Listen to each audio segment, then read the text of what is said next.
Okay, well, it is 9 a.m. Good morning, everyone, and thank you for joining us for day 2 of the 2022 TCBES Symposium. We're really happy you're here with us. So I'm going to hand it off to Tracy Weigner, who is the director of the TCBES program, to tell you a little bit more about why we're here and the program itself. Take it away, Tracy. Mahalo, John. Aloha. Ikomo mai. As director of the Tropical Conservation Biology and Environmental Science graduate program at the University of Hawaii at Hilo, I am very pleased to welcome you to the Spring 2022 TCBES Symposium. Before we begin our extraordinary program today, I would like to tell you a little bit more about the TCBES program. Our mission is to provide a Master's of Science level graduate education that fosters a knowledge of theory and techniques in conservation biology and environmental science, including basic, applied, and socio-ecological research, and promote scholarly activities in marine and terrestrial environments that will enable participants to pursue careers in research and natural resource management.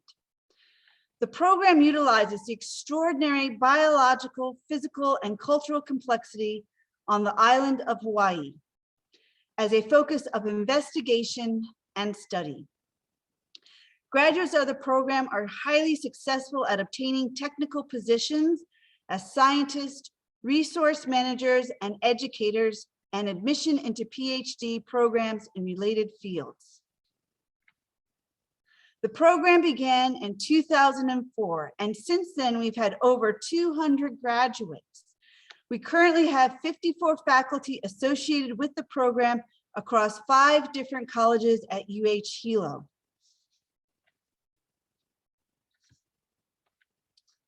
We also have numerous affiliate and adjunct faculty as well as mentors associated with our program, and we wanted to send out a huge mahalo to all those folks. These are professionals who are serving as mentors for student internship projects, on students' thesis committees, teaching classes, giving seminars, and much, much more. A huge debt of gratitude goes to them, and we welcome their continued partnership. I'd like to now introduce John Price from the Department of Geography.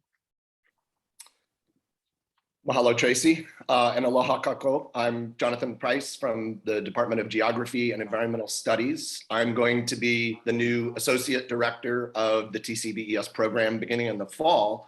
I've been at Hilo since 2007, and I teach a variety of courses, including vegetation of the Hawaiian Islands and landscape ecology, and of course in biodiversity. So look out for those of you who are interested in the program and those courses.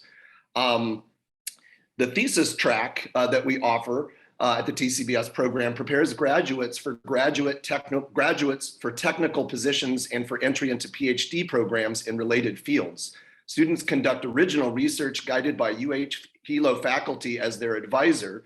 Students from a thesis committee of 3 members who contain expertise on their research topic. Students are required to write a research proposal and defend that proposal before they complete the research.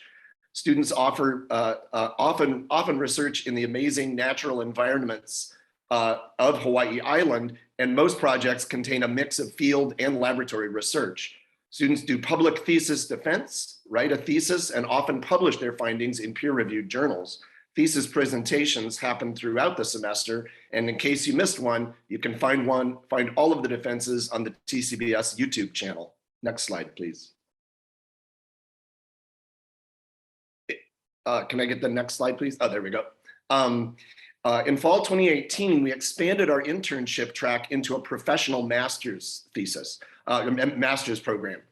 Many of our students work on Hawaii Island. The students on this track conduct at least 600 hours of internship work in an immersive experience. Many of our students work on Hawaii Island, but the professional internship can happen anywhere in the world. We work with agencies to create a professional internship project for each student that moves one forward. in achieving professional goals while also being a benefit of the host agency. Students provide deliverables to their agency, write a compendious report, and giving a public presentation about their experience. You can join us on May 5th to hear more about the internships. If you cannot make it, please watch them on the TCBES YouTube channel. Next slide, please. Now a little bit about the symposium. It is put on annually and is planned, organized, and run by graduate students. They do everything from inviting and hosting the keynote speakers, building the program, organizing and catering, organizing the catering and rooms when we meet in person, to all the behind the scenes last minute scrambling of things you don't know about. Next slide, please. Check out some of our current students who worked tirelessly on this amazing symposium. Here are our students from the 2020 cohort. And next slide. Participants from the 2021 cohort. So in closing, mahalo to our event coordinators, John Graves, Jessica Glasner, Stephanie Mladinich, Anu Robbins, Darian Muraoka, Noah Hunt, who you just saw highlighted in those pictures, and Dr. Becky Ostertag, as well as our two keynote speakers, Dr. Manulani Aluli-Meyer from UH West Oʻahu, and Lokelani Brandt from ASM affiliates. Malu Dudois from Kapūkakī for the Kipaipai, and our workshop leaders, Dr. Pat Hart from UH Hilo and Dr. Tapuri Tangaro from HCC. Finally, mahalo to all our presenters today, or from yesterday and today. Mahalo. I'll now hand off to Mina Viritua to introduce our keynote speaker for today.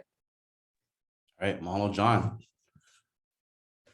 O aken hoia papa hana o moku hana o Hawai he moku hana o Maui he moku hoia o aken hoia ho hoku kalani hana o Molokai he moku hana o Lanai Kaula he moku lili o pupuna lua o papaya ho hoku kalani hoi ho o papa noia o akia hana o Oʻahu he moku hana o Kauai he moku hana o Niho he moku he ula o ka ho lave no ho ake ia ho hoku kalani ua hana mai ka ake kiki mo he kiki alu alu o halo naka kai no a make ua kiki alu alu la kanu ia I hola mawaho make kala o ka hale I lalo I ka lepo mahope iho ulu mai ua kiki la kalono o ka lau o ua kalola kapa I o lau kapalili o ka ha o kalola o halo hana mai he kiki ho kapala ko I kona ino ma ka ha o ua kalola o halo na mai ko kia nei a pau o halo hoi. All right. I make aloha nui kako. Mahalo, John, for that wonderful introduction. Mahalo for joining us as we bring to a beautiful closing this Malama Honua Earth Month, Earth Day celebrations. As we all know in Hawaii, Earth Day is everywhere, every day. Our La Honua theme this year is Wanana Ika Mauliola, in which is contained the idea that if we are able to foresee and project our outcomes, we can manifest and achieve well-being. The chant I presented is a mele ko'i honua, or a creation chant. And I wanted to acknowledge our Hawaii origins, our cosmogonic origins, our ancestors, our kupuna, our tutu, papa hana moku, earth mother, wakea, our sky father, ho'ohoku kalani, our celestial bodies, our stars, and halua, or kalo, our natural environment, our elder brother. Meia momana'o, today's keynote presentation represents a partnership between the La Honua Earth Day Committee of UH Hilo and Hawaii Community College, the Aloha Hawaii Lifestyles Program at Hawaii Community College, the TCBES, and the Kaiameaola Club at UH Hilo, the Pacific Internship Program for Exploring Sciences here at UH Hilo, as well as Kia Holoa. Owau no o Mina Viritua Jr., no Hilo mai au a me puna, nakahau o manakia ku unio, nakia hi o manaloa ku umole, o hakalau lawa o honolii ku upoi kawai, a o lehia ku one hanau. Aloha, my name is Mina from Hilo, and it is my honor, it's my great honor and privilege to be introducing today's La Honua, Malama Honua, TCBES keynote speaker. Born in the Ahupua of Kailua, in the Moku of Ko'olau Poko, Makamokupuni o Oʻahu, and raised in Hilo and Puna, here on our beloved Mokupuni o Hawaii. Lokelani Brandt, like many of us Keiki o Ka'aina, come from humble beginnings. Her early Hawaiian immersion education makikula kaiapuni o Anuenue, ma Palolo, kikula kaiapuni o Keokaha in Hilo, and Kekula Kai o Nawahioklani o Pu'u in Ke'au has provided her a firm foundation of Olelo, Lavena, Pili Uhane, Kuana ike a meka ike ku'una Hawaii to build upon. She continued her higher education at Hawaii Community College here in Hilo. And in 2017, graduated with her master's degree from the Heritage Management Program at the University of Hawaii at Hilo. Her thesis, which was oriented around building community, pulled together primary, archival, and secondary resources to help reveal the Hawaiian cultural history of Pi'opi'o, a traditional land division here in coastal Waiakea, Hilo. Although she works as a full-time senior archaeologist and ethnographer at ASM affiliates, she is also a mother of 2 beautiful keiki and a partner to her lovely kane. Lokelani has made it her life's work to perpetuate aloha aina ike Hawaii, and to continue sharing the Hawaiian cultural history of Pi'opi'o and other wahipana apuni o ka pai aina o Hawaii ne. So please help me welcome my hoa papa, my hoa hana, my hoa pili, Lokelani Brandt, our 2022 La Honua Malama Honua TCBES keynote speaker. Aloha. Aloha. Oh, mahalo nui. Oh man, mahalo for a super beautiful introduction and allowing me to be here today. I'm nervous and excited to share with you folks, so mahalo nui. Is it possible for me to share a screen? Do I have that feature activated? Okay.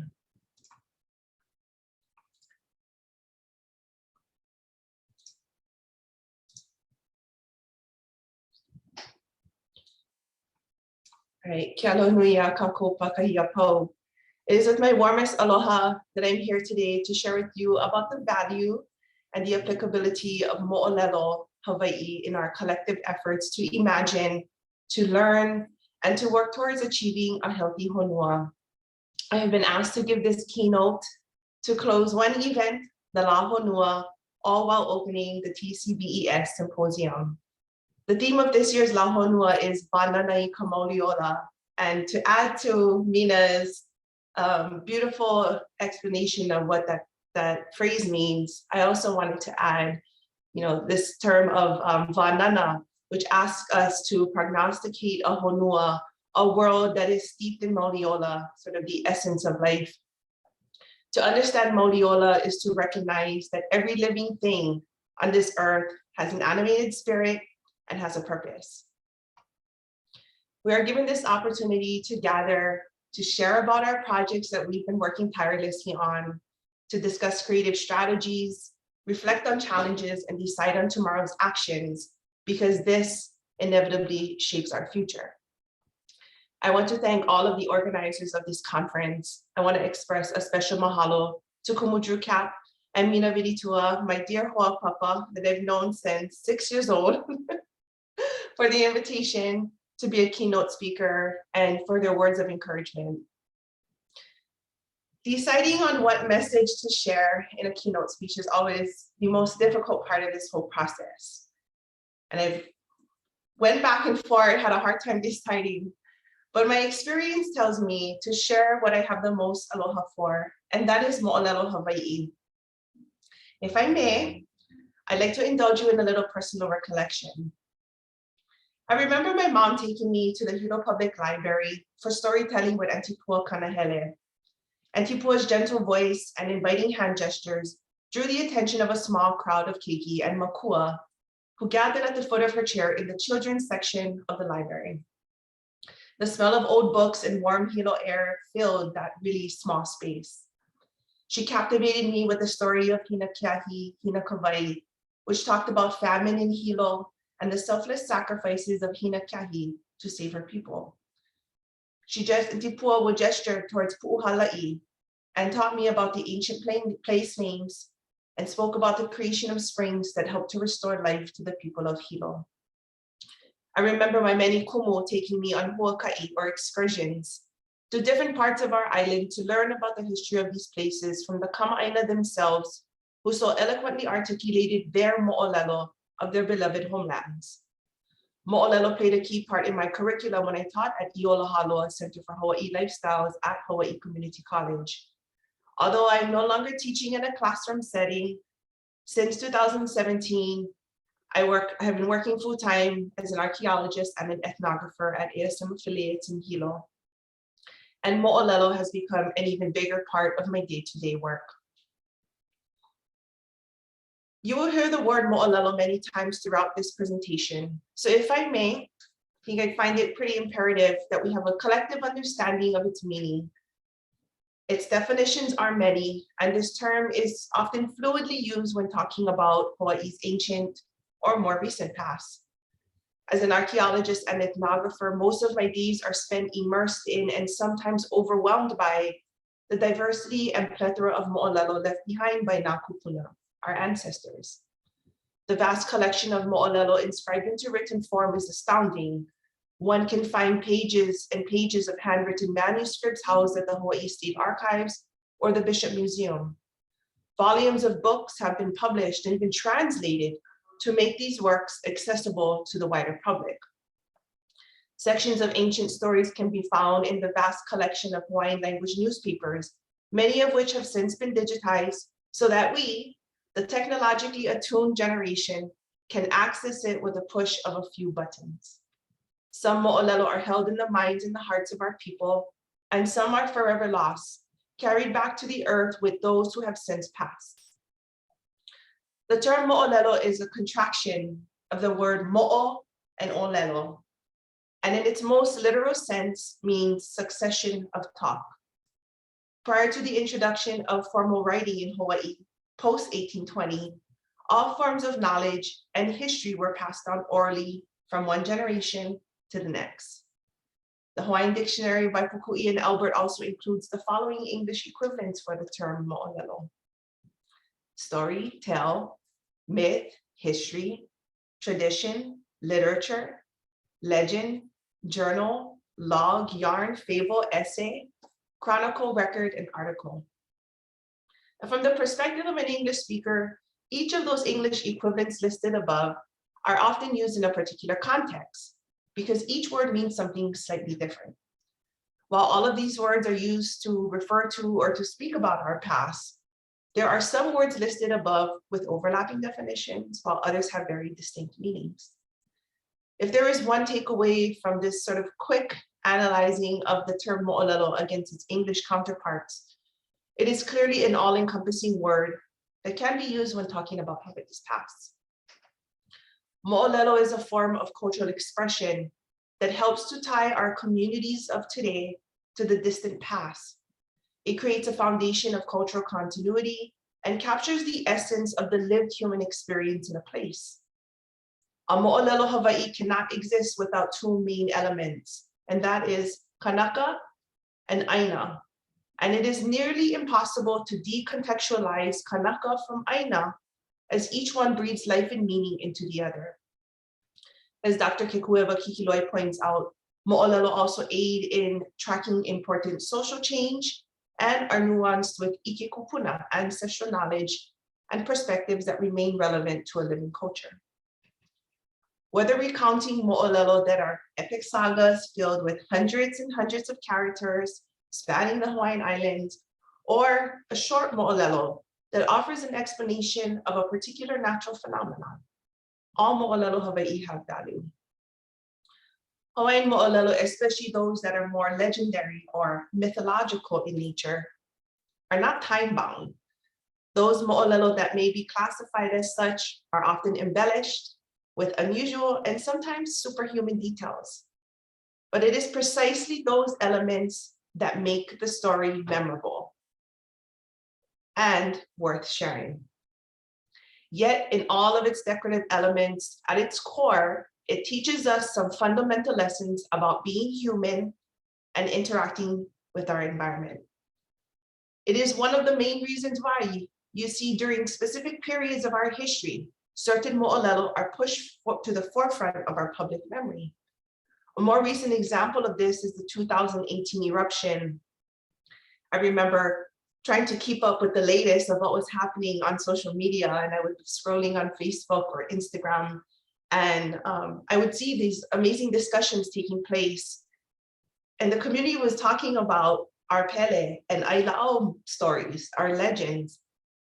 And it was sort of an aha awakening moment for me to see that, because it was happening in real time and it was fascinating to me. And what I sort of took away from that was that our people turn to these legends because They help to keep us grounded. They help to reorient our thought process. They can help to guide our decision-making.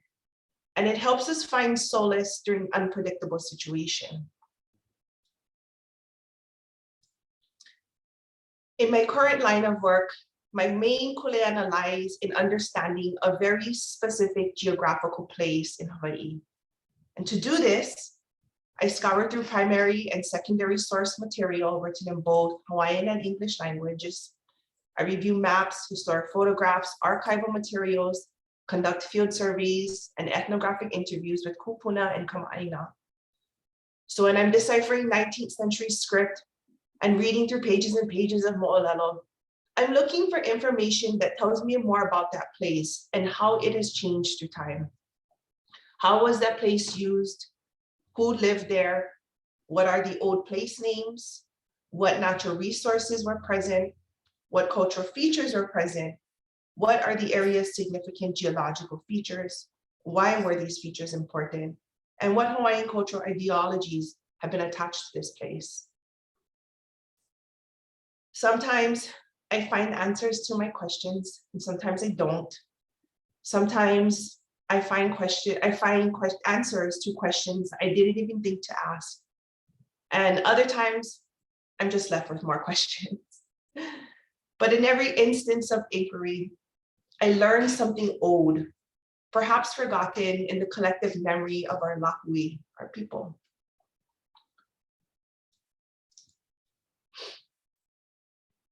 It is my assumption that everyone tuning in today cares deeply about Hawaii, its land, its ocean, its people, and all of its precious resources. We put our boots to the ground and huli kalima ilalo, turn our hands downwards to the aina in acts that we call aloha and walama aina. Because in Hawaii, that is our customary practice. But we also do it to heal ecological destruction created by historical industries. We do it to transform out of our global industrial food systems, all while reclaiming our ancient agricultural and aquacultural spaces across Hawaii. We do it to prevent or mitigate extensive loss of our resources. We do it to relink our genealogical connections and stand as living proof that we are not extinct. We do it as an act of independence and proof of agency. We do it because we are creative, hopeful, and resilient beings. While there are many mo'olelo that I could share with you, today I would like to share one that is less commonly cited, one that has been kept in the closed pages of a book. The mo'olelo that I share with you today is titled He Ka'au no Uweuwelekehau, which was published between 1918 and 1919 in the volume 5, part 1 of Abraham Fornander's collection of Hawaiian antiquities and folklore. This mo'olelo, which takes us from the Wailuku River in Hilo to the distant lands of Mana and Kauai, tells about familial disputes, perseverance, aloha for each other and our aina, and the transformation of a landscape.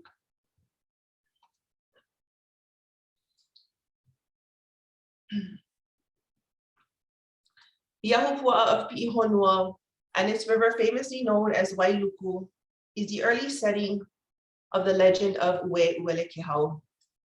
Although much of this legend takes place primarily on the island of Kauai, the early life of the hero Uweuwelekehau and his parents, Ku and Hina, are set here in Pi'ihonua.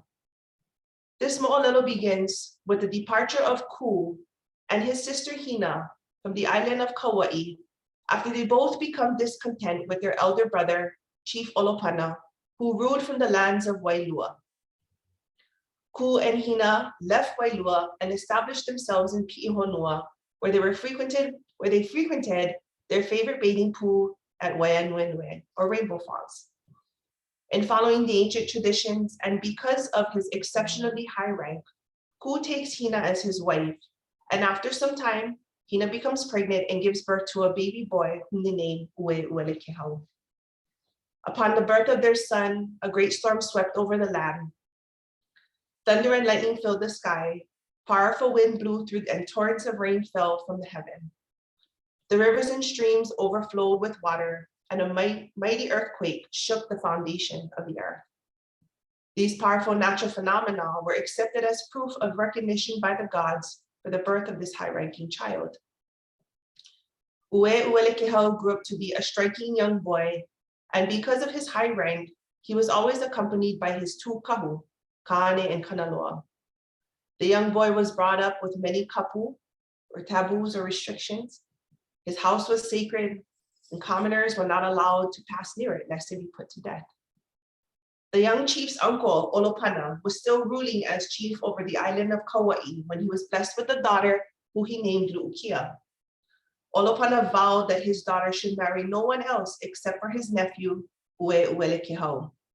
Soon, Olopana gathered his people from Kauai and commanded, "When Uweuwelekehau comes to Kauai, he shall come in a red canoe, having red sails, red paddles, accompanied by large and small men in large and small canoes. When they see such a man coming with these different things, this is a sign that he is a great chief." Meanwhile, back in Pi'ihonua, Ku and Hina desired to go up the Wailuku River to gather O'opu and Opai, leaving their young son in the care of Kaane and Kanaloa. Uweuwelekehau set out to Kalo Pule Pule, pictured here as the body of water that extends along the Hamakua side of this stone outcrop known as Va'akauhi or Kava'o Maui, to sail his toy canoe. While playing in the river, a small cloud appeared from the sea and moved swiftly up the Wailuku River, sending a torrent of rain and causing the river to flood. It is said that this unusual flood was caused by the two gods, Kaane and Kanaloa. Unaware of the impending danger, Uweuwelekehau blissfully played in the river, but was quickly swept out into the ocean. Ku and Hina were made aware of the situation surrounding their son's disappearance, and soon they ordered a search party to look for their missing child, but he could not be found. Ku and Hina mourned the loss of their only child. As the boy was carried downstream toward the ocean, through the powers of Kaane and Kanaloa, he was transformed into a boxfish, known in Hawaiian as moa, and taken to Kauai, where he was left in a crevice near a rocky shoreline. This shoreline was, however, the place where Lu'ukia's attendants regularly visited to catch fish for the young princess. The following morning, Lu'ukia ordered her attendant, Papio Holoholo Kahakai, to fetch some fish for her breakfast. The attendant took up his net, walked to the shore, and carefully casted it into the surf. After 3 attempts, hoka, there was nothing in his net. On the final attempt, the attendant casted his net, and as he pulled the net in closer, he was delighted to see a little moa fish, which he knew would please Lu'ukia. Papio Holoholo Kahakai scooped up the fish and placed it into an ipu with water. Lu'ukia was pleased at the sight of the fish, and rather than eating it, she ordered that it be given good care. On the second day, while Lu'ukia and her attendants were asleep, the little moa boxfish, through the power of Kaane, transformed into a human being. The next morning, Lu'ukia and her attendants were approached by a handsome young man, and the young chiefess immediately fell in love with him. The young lovers were inseparable, and both sought a long-term commitment to each other. Everyone, including Lu'ukia, was clearly unaware that this young man was indeed Uweuwelekehau, Lu'ukia's destined partner. After hearing about his daughter's new lover, Chief Olopana became furious and summoned his daughter, her lover, and the people of Kauai to his court in Wailua. When the people came together in Olopana's presence, he asked Lu'ukia, "Which would you rather have, the husband or your father?" "I will take my husband," said Lu'ukia. Angered by her decision, Olopana sought to reprimand his daughter. He ordered his chief officer to remove every article of clothing from Lu'ukia. He ordered the same for her husband, but with the exception of his malo. Olopana then banished the 2 lovers to Mana, a place that was said to have been uninhabited by people and filled only with ghostly spirits and weeds. Olopana also commanded the people of Kauai not to take his daughter and her lover into their homes or provide them with food. Having no influence on the situation, the young couple made the arduous journey from Wailua to Mana, along the way stopping in different places in the forest to get some food and a little bit of rest. Uweuwelekehau did what he could to provide food and warmth for his wife. Finally, they arrived at the desolate lands of Mana. Weary from their journey, the couple found a suitable place to sleep. When they woke the following morning, they found that a house was built over them, food was provided, animals were brought to the place, and all their needs were supplied. The two eventually went on to establish themselves at Mana and lived a rather comfortable life. Local fishers passing along the coast would come on shore to investigate, only to find the once desolate lands of Mana filled with food, meat, and other necessities. The abundance brought to Mana by the two lovers attracted many other people who, through their labor, turned Mana into a rich and comfortable place. Eventually, the incognito Uweuwelekehau revealed his identity to those closest to him. The news of this thriving community and the true identity of his daughter's lover was reported to Olopana, who was still at his court in Wailua. Desiring to see these things for himself and to reconcile with his daughter and his nephew, Olopana set out for Mana. The news of Uweuwelekehau's reappearance had reached his parents back in Pi'ihonua, and Ku and Hina made preparations to travel to Kauai. Ku and Hina arrived with their servants who were in large and small canoes, with every detail decked in red. Olopana, Lu'ukia, and Uweuwelekehau reconciled, and the young couple was declared the new ali'i of Kauai. After being declared the king and queen, Uweuwelekehau and Lu'ukia planted a grove of coconut trees at Kaunaleva in Waimea and built the heiau of Lolomauna. Ho'omau'ia, the story continues. When I first read this mo'olelo, I was mostly interested in what it said about the Wailuku River. I learned a few place names, what resources were gathered from this river, what akua were associated with this body of water, and it reinforced existing knowledge of this river's unpredictable nature. But as I read on, I realized that it was one of the first accounts that I have encountered that talked about how two individuals were banished from their community, but in persevering with aloha for each other and their aina, they managed to transform a desolate landscape and establish an entire community. I was moved. These actions of transforming places can be seen throughout Hawaii, even today. Some of us may even be leading such efforts. When we transform spaces and make room for native species to thrive or for culture to be practiced, we also transform the way people perceive these places. So, did a house and animals and food just appear to Uweuwelekehau and Lu'ukia overnight? To be frank, I don't think so. But I do believe that they did create all of those things over time. Can we personally relate to Uweuwelekehau and Lu'ukia? Do we see ourselves in these storied characters? And in no way am I trying to villainize Olopana, because his actions was the impetus that drove his daughter and her lover to seek refuge and to take action to create a better future. For some, this may simply be a fanciful story. Sure, it can be that. But what if we choose to look at it from different perspectives? What about in your line of work? What information or lessons presented in this story would be of value to you and the community in which you serve? To overlook the mo'olelo of our places is to omit a huge portion of Hawaii's past. I encourage all of us here today to consider adding this component to your work, whether you are collecting water or soil samples, cleaning beaches, restoring fish ponds. Consider the cultural historical context of the places in which you are working in.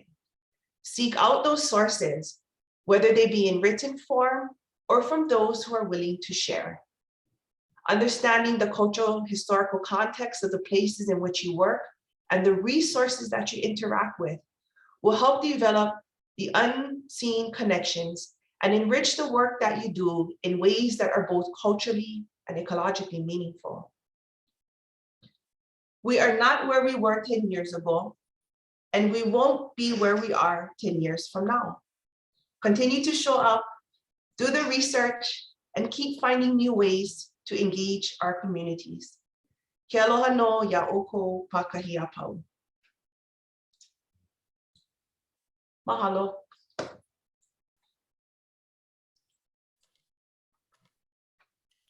Oh, mahalo for this rejuvenating keynote, Lokelani.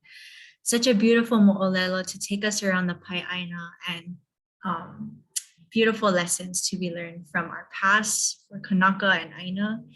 And so now with this, we will take questions for Lokelani. Please put your questions in the chat. And if you would like to ask a question directly, raise your hand and I will call on you, okay? I have one question. Lokelani, is there a significance in Uweuwelekehau choosing to wait to reveal his identity after being exiled? Is there an application for all of us? Oh, that's a good question.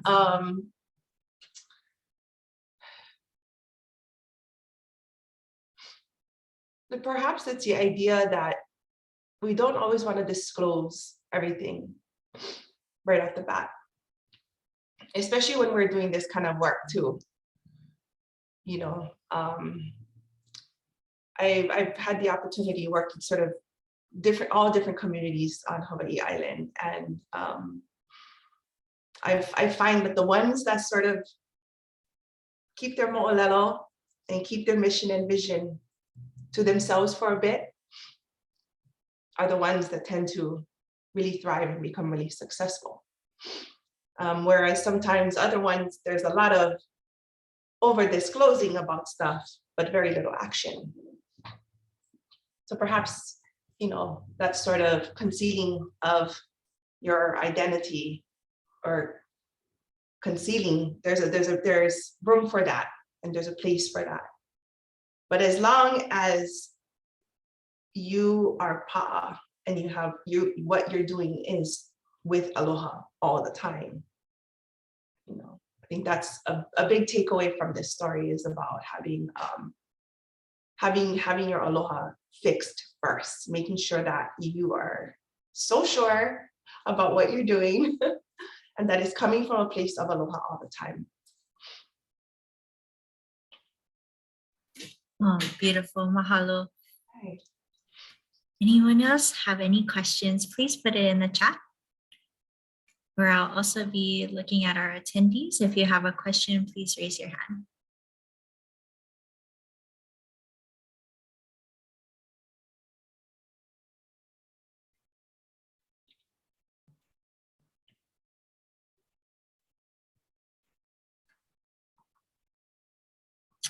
We have one more in our chat with Drew Loke. Many of our audience members are students who are at many different points in their academic and personal journeys. Would you be able to connect the mo'olelo with their educational journeys, or perhaps with your own educational journey? Mahalo, Drew. Yeah. We're all moving in different areas of life at different paces, and I think the mo'olelo, when I sort of reflected on it a little bit more, is this idea, especially when we go into college, we're really trying to figure out like who we are, what we're passionate about. We lose friendships along the way, we gain new ones as well. And that's all a natural part of the process. It's all a normal sort of progression of things. And I think just like in this mo'olelo, you know, this young couple is seeking to do something that is the generations before them have never attempted to do. Nobody goes to Mana because only ghosts and weeds are out there, right? That's the idea. That's the idea. It's like, no, we don't go there. That's why I'm sending you there, because I don't think you're going to make it. and his, Olopana's intent is pretty malicious in that way. Not to just kill them, but to try to put them in a situation that it would be next to impossible to come out alive. Yeah. And just like school, just like education, yeah, you're gonna feel so beat down some days. You're gonna question everything that you've done. You're gonna connect with people that are gonna inspire your work. And you're gonna encounter those antagonists, in your life, but not to discount them. I know for myself, as a Hawaiian immersion student, especially I was sort of in the early years of this whole Hawaiian immersion movement, and there was a lot of misconception, and I would even be told by family members and random people, what are you ever going to do with your Hawaiian? Go learn Japanese or go learn something else, or you're only going to be a teacher. There's no real career paths for people who speak Hawaiian. And that's the messaging that I'm getting as a young child, as a young girl, and doubting, right? Like, did my mom make the right decision? Am I doing the right thing? And I ended up creating a path through the people that I've connected with through college. I've been able to sort of create a path and realize that my skill set is of tremendous value to the field that I work in, and it helps me better serve my community. And there was no template for me to follow. There was no pathway for me to follow. There was nothing laid out for me in that way. I had to really find it and create it on my own, and much of my job is still very much like that. Archaeology, we have this, it's very set protocol on how we do things, but those protocols don't always serve the best interests of our communities. And so it's sort of having to be creative, and continuing to be inspired and be creative in the way that we approach things. And that sometimes, yeah, you're going to find yourself in a mana situation, but you have what it takes to succeed no matter where you are. That was a beautiful answer. And I can attest, I live right next to Manaus. I live in Kekaha, so some days it is rough. I do have another question, but when did you first begin to make connections between mo'olelo and your archaeological work, and can you speak to this experience? So part of any project that I work on, I always tend to tackle the background information first. I kind of want to know what I might anticipate when we go out there, because we're looking at different time periods. So we might work in a place where we might have ranching or sugar plantation, and all of those industries have left the sort of a particular fingerprint per se on the land. There's the physical remnants are going to look a little bit different. But if I only considered that, and then I go out there and I end up finding, traditional platforms, house sites, I might find traditional agricultural features that doesn't fit into the historic era, doesn't fit into the plantation era of things, So when I look at the mo'olelo, it tells me, oh yeah, these were all planting areas. This is where the people came through. These areas was for planting, these areas was for burials. And that helps me understand the landscape. And so when I go out there, and we're out there on the island doing our work, I have that in the back of my mind at all times. And so that is sort of the real life application of this information for me. And then when I go out into the community to talk to kupuna and talk to people, a lot of times their recollections of a place might only take me back to 1930, 1920, 1940s, 1950s. And as the years progress, right, so does that sort of time period of memory for people. It keeps moving closer up into time. So we know it's really difficult to find kupuna that remember things, you know, from the early 1900s. A lot of them are gone already. A lot of them are gone. But they might hold stories from their ancestors.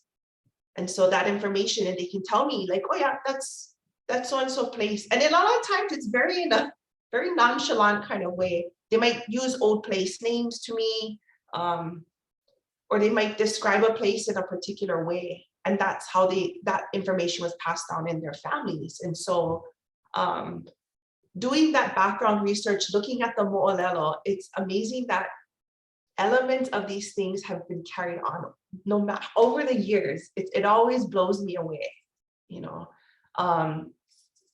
Whether they're talking about salt making, they use a particular term, and I'm looking in mo'olelo, and yeah, those terms show up as things like ho'ohaha pa'akai. That's the actual Hawaiian word for salt making. Today we hear people say, oh, hana pa'akai, hana pa'akai. That's, yeah, because that's the English translation of it. It makes sense. But the Hawaiian, the lexicology for the process of making salt is ho'ohaha pa'akai. So things like that, that's like, it always like, I get excited, but I have to contain my excitement sometimes when I'm talking to people, because then it's like, you make them uncomfortable, you know, but inside I'm just like raging happy, raging excited, because I'm helping to put those connections together in my head. And then it's my kuleana to then articulate that to planners, to developers, so that they understand the resources of their places, and that there's still practices happening, that we need to protect these practices so we don't prevent, or, you know, we don't disrupt those traditions as well. That is so true. And John says, don't contain it, run with that excitement. Mina asks, what advice do you have for haumana or kanaka who would like to pursue a similar path as you? I say my best advice would be to, develop skills in reading and writing for sure. Reading comprehension, especially, at some of the most basic levels. So getting accustomed to reading these old texts, because they differ from the contemporary text of today. Reading through old kuleana documents, for example, it's a different kind of Hawaiian. It's Hawaiian, but it's a different kind of Hawaiian. And the university doesn't always have classes that may teach you about that. So it's important that while you're in school, to connect with other people, and to seek mentorship and to work with them, or to get other experience in working with people who are doing something similar. Align yourself with those kinds of people. Align yourself with those people who help bring the best out of you, who help to challenge you in ways that will push your creative thinking and your skill set. So that is always my best advice. It is super comfortable, and we naturally want to do what's comfortable.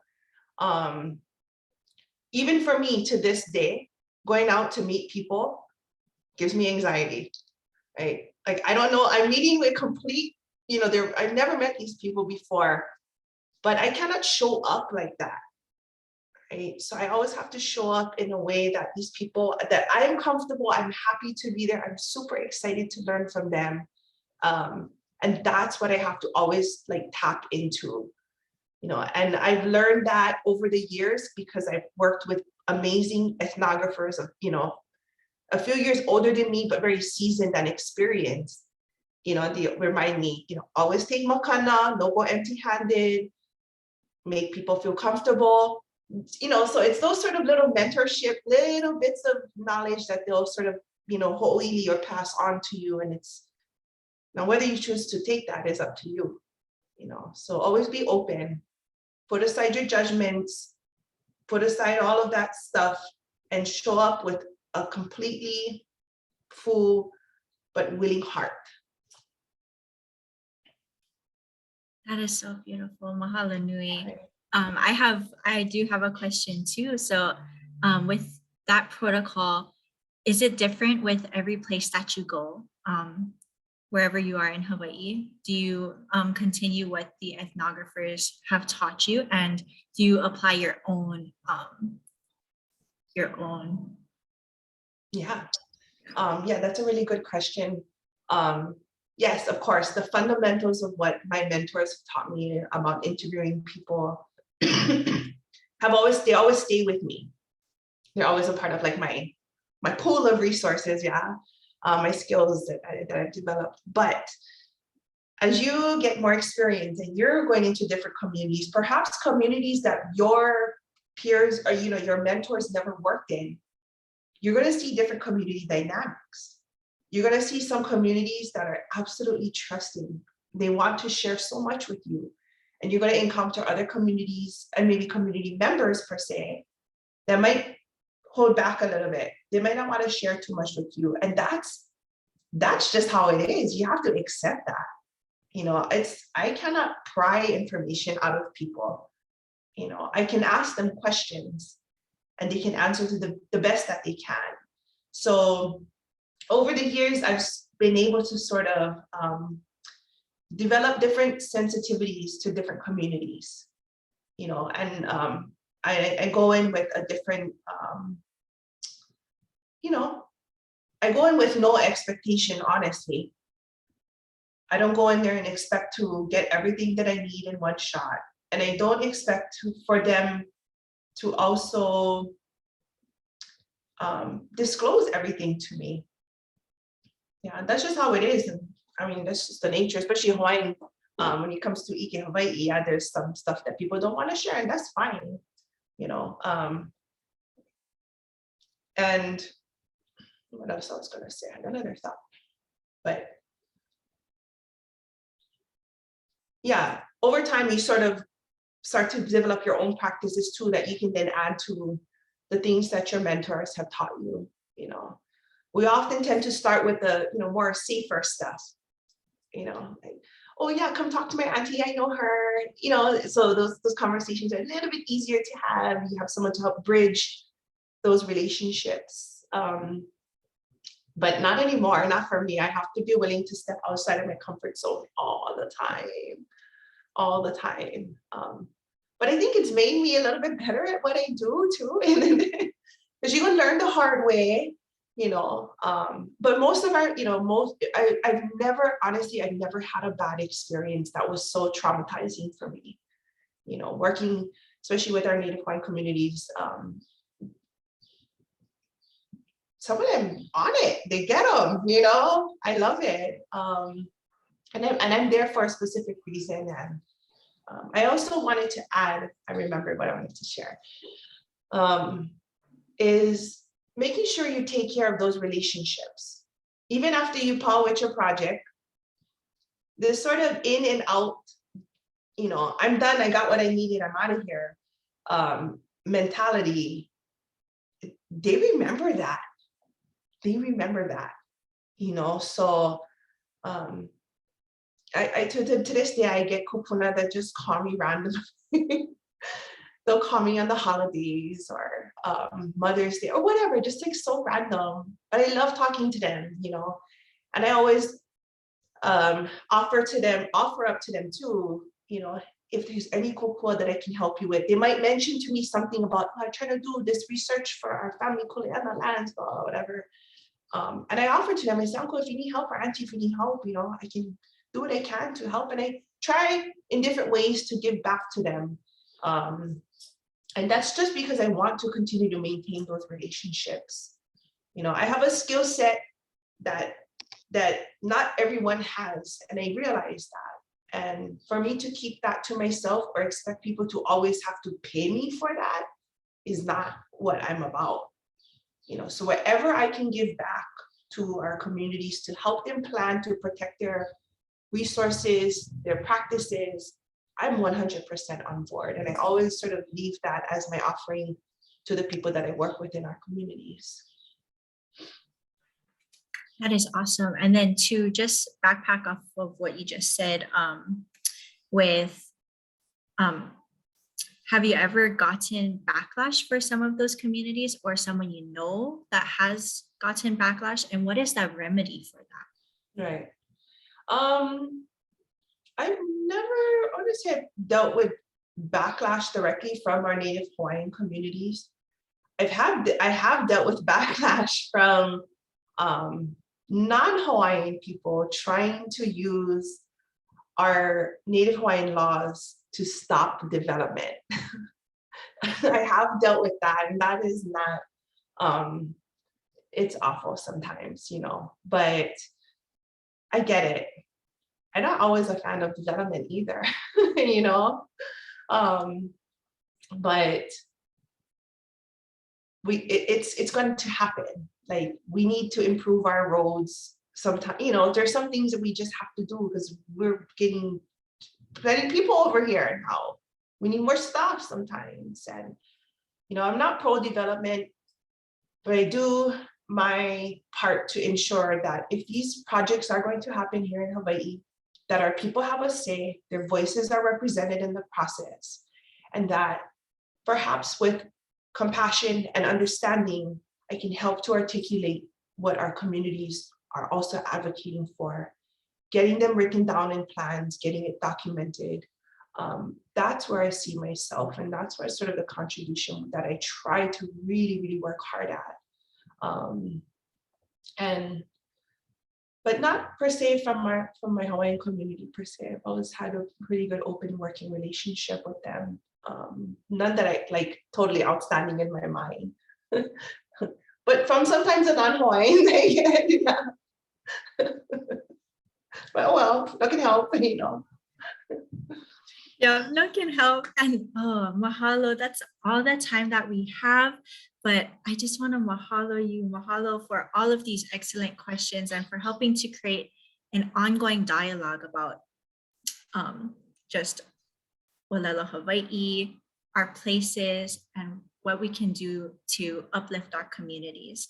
And so I just want to offer you our gratitude for taking your time to speak with us today, your passion, warmth, and tireless efforts in the uplifting work that you do to continue to inspire the rest of us. So mahalo nui loa. Mahalo nui loa. Enjoy. Mahalo. Okay, everyone, we will now focus on the amazing science being conducted by students and faculty right here at UH Hilo. Right into it, yeah, Darian. Yeah. Mahalo. Presentations will run until 11:30 today, and we will close with awards at 11:45. Each presentation will have a brief question and answer at the end. This symposium is all about effectively communicating science and engaging with our community members. So please ask questions like we did with Lokelani. Be thinking of questions as presenters speak, but please hold them until the end. You can either type a question into the chat box, or the moderator, which is me, will ask it for you. Or if you have a question directly, please raise your hand and I will call you again. As a reminder, presenters, without automatically advancing slides, either ask for next slide or give a nod, and the moderator will advance the slide. Starting us off today will be Dr. Tracy Weigner. Assessment of pathogen infection risks at beaches, export to nearshore waters, and watershed source identification in Hilo, Hawaii. Dr. Weigner, please take it away. Aloha and mahalo for attending the TCBES Symposium. My name is Tracy Weigner and I'm a professor in the Marine Science Department at the University of Hawaii at Hilo. I'm also the director of the Tropical Conservation Biology and Environmental Science Graduate Program, as well as the faculty supervisor for the UH Hilo Analytical Lab. Today, I will be speaking about a project that assessed the risk of pathogen infection at beaches, quantified export of pathogens to nearshore waters, and identified potential watershed sources. Next slide.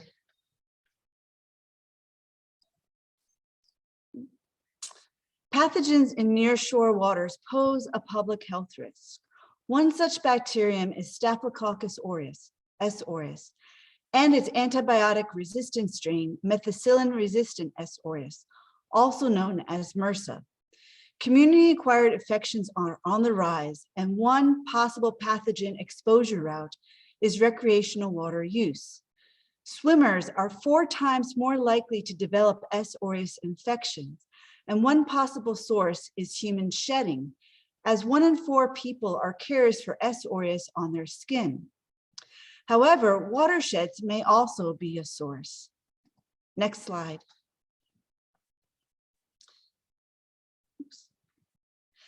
If S. aureus has watershed reservoirs, then the timing and magnitude of their export to coastal waters will likely change with rainfall patterns.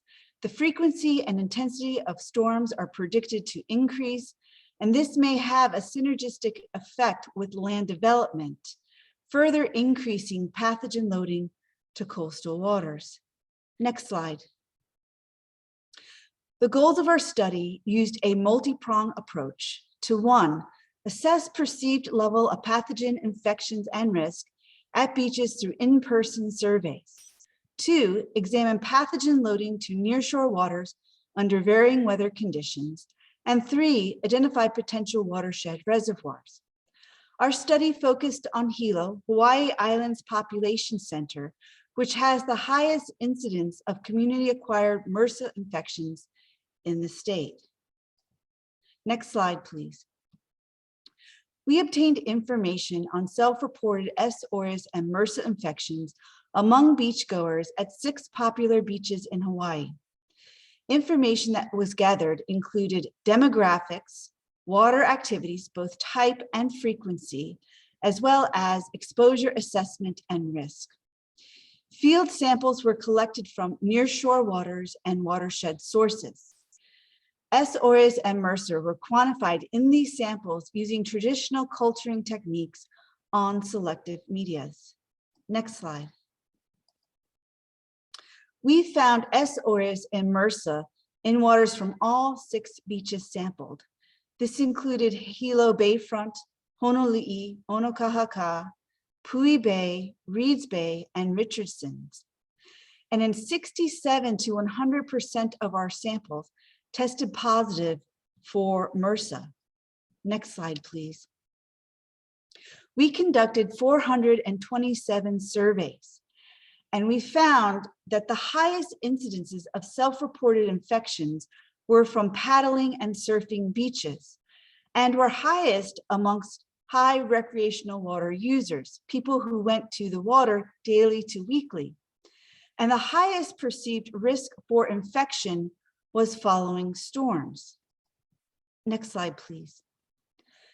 As there was a perceived risk for S. aureus infection, exposure to S. aureus and possible infection following storms, we examined how S. aureus concentrations varied with rainfall and maximum river discharge, and found that both were positively related to S. aureus concentrations. Next slide, please. We also found that concentrations were highest in storm flow following a dry period by comparing concentrations relative to a ratio of river discharge on the day of sampling to the 7-day average discharge. This suggests that as storm intensity increases and dry periods between storms lengthen, S. aureus export to nearshore waters will increase, increasing the health risks to recreational water users. Next slide, please. Elevated S. aureus concentrations in river and nearshore waters following storms suggest that this pathogen has watershed sources. We examined wastewater, urban runoff, beach sands, and watershed soils for the presence of S. aureus and MRSA, and found it in all of these sources. Soils from different land uses were further examined. Next slide, please. And we found that the highest concentrations of S. aureus and MRSA were in urban soils, which were 2 or more times higher than agricultural and native forest soils. Likely sources of these pathogens in urban areas include shedding from humans, as well as domestic and pest animals. Next slide, please. Maps were created to visualize potential hotspots, sources of these pathogens in the watershed. Concentrations were higher near river mouths, near the shoreline, and in urban areas. This type of information can be used to implement watershed management actions to reduce export to nearshore waters during storms. Next slide. In conclusion, we found that watersheds are reservoirs for S. aureus and MRSA. S. aureus and MRSA are transported by rivers to nearshore waters during storms. Their export will increase as storms become more intense with longer dry periods between them. The consequence is that S. aureus concentrations will increase and pose an increased health risk to beachgoers in the future. Next slide. Mahalo for your attention, and I'd be happy to answer any questions. Mahalo, Dr. Weigner. We have 2 minutes for questions. So if you have any questions, please put it in the chat and I'll be happy to ask it to Dr. Weigner.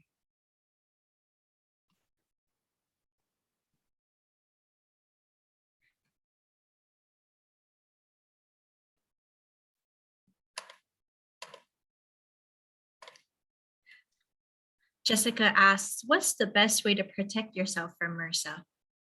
So I have 2 suggestions. One is don't go into the water immediately after the storm. So I say if the water's brown, turn around.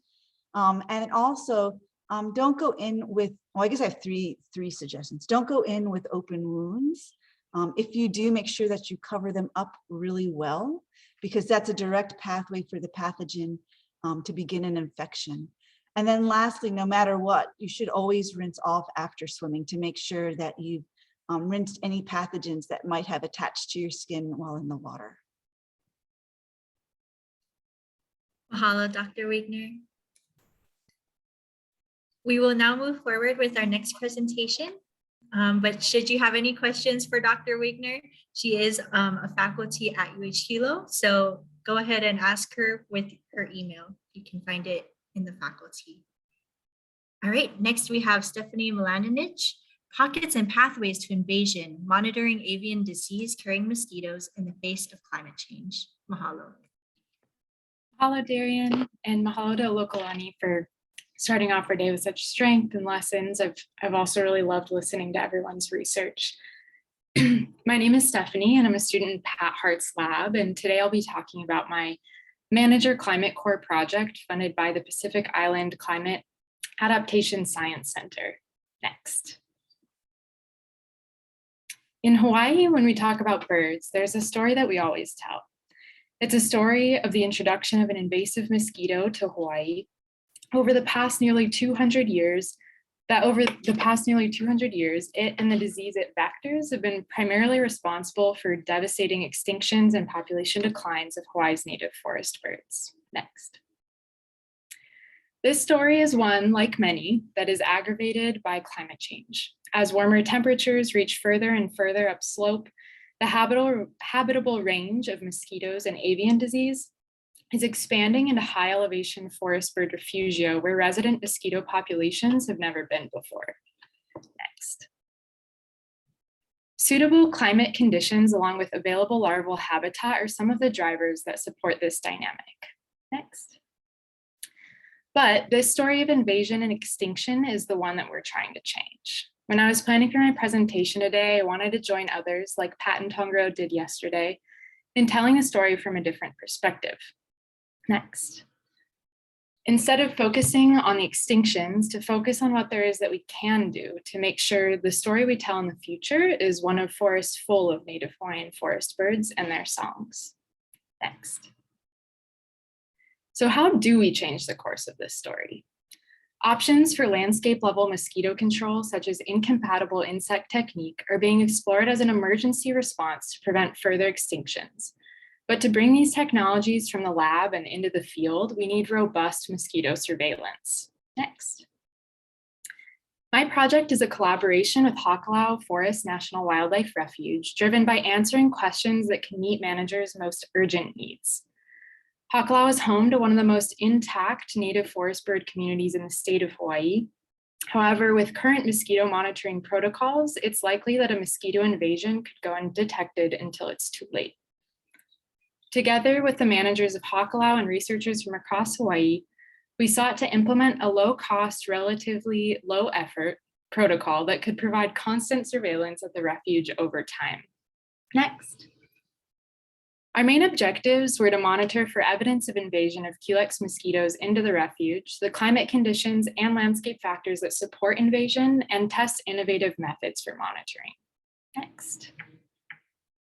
To answer our questions, we set out to develop and implement improved monitoring for adult mosquitoes, monitor climate to evaluate the suitability for vector invasion and disease transmission, and conduct larval habitat surveys to investigate the distribution and relative abundance of hapu'u tree fern cavities, their potential for providing larval habitat, and patterns of larval occupancy. Next. To do this, we developed 3 transect lines from 1,100 meters to 1,550 meters in Hakalau and Laupahoehoe Forest Reserve. So this represents the transitional zone between mid to high elevation forest, where you may expect to detect the first signs of invasion. Along these transects, we set 51 passive gravid 80s or GAT traps that were monitored every 2 weeks from September 2020 to December 2020 and June 2021 to January 2022.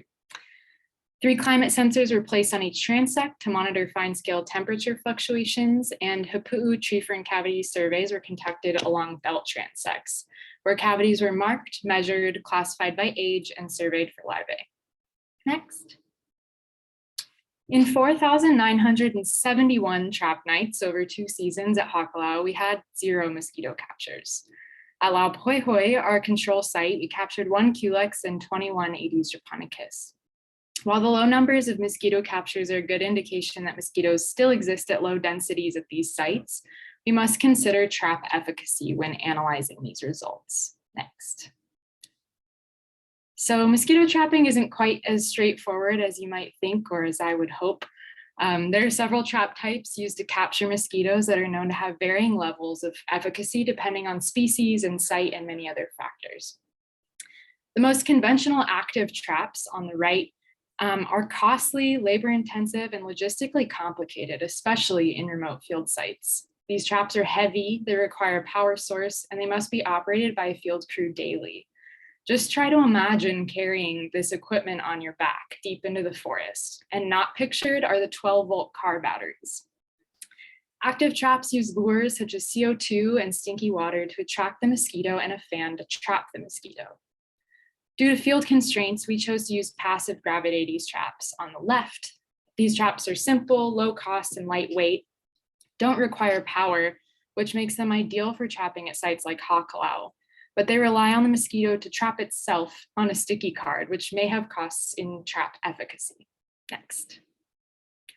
During a detection efficiency experiment at each of our transects between active and passive trap types, we captured 1 Culex mosquito at 1,671 meters in an active CO2 trap in November 2021. While this capture does not mean that Culex have established at this elevation, it's deeply concerning and emphasizes the importance of constant monitoring. Although we did not capture many Culex mosquitoes over all of our trapping at either site, the capture of Aedes japonicus, a temperate, cold-tolerant species, may serve as a proxy indicator for the potential of Culex to invade high-elevation forests in a warmer future. We're collaborating with the avian disease field team at DOFA and Kauai Forest Bird Recovery Project to collect more data on comparative trap efficiency that we can use to inform an analysis of capture rates among trap types. Next. Culex quincunfasciatus mosquitoes require 9 degrees Celsius for development, and the Plasmodium requires 13 degrees Celsius. So based solely on the temperature thresholds, climate conditions revealed that the mean ambient temperatures necessary for local development of Culex are present year-round at the refuge, while the conditions for Plasmodium are present 5 months out of the year. However, minimum temperatures below the development threshold may still be limiting development, maintaining the refuge as a low-risk transmission zone. Next. In 10.5 hectares of hapu'u surveys, we found 89 cavities. 73% of these cavities were identified in unfenced areas of the refuge, and only 24 of these cavities could hold water. and only one cavity was occupied with Aedes japonicus larvae. These results support that fencing is likely to reduce the creation of larval habitat, and larval occupancy is being tracked at lower elevation sites to determine patterns of occupancy throughout the year. Next. Additionally, our results have allowed us to apply what we have learned to improve the efficacy of monitoring through the development of innovative methods. So the first of these methods is using small sound recording devices to both record mosquitoes and create a sound lure that can be used to attract male mosquitoes with the wing beat frequency of females.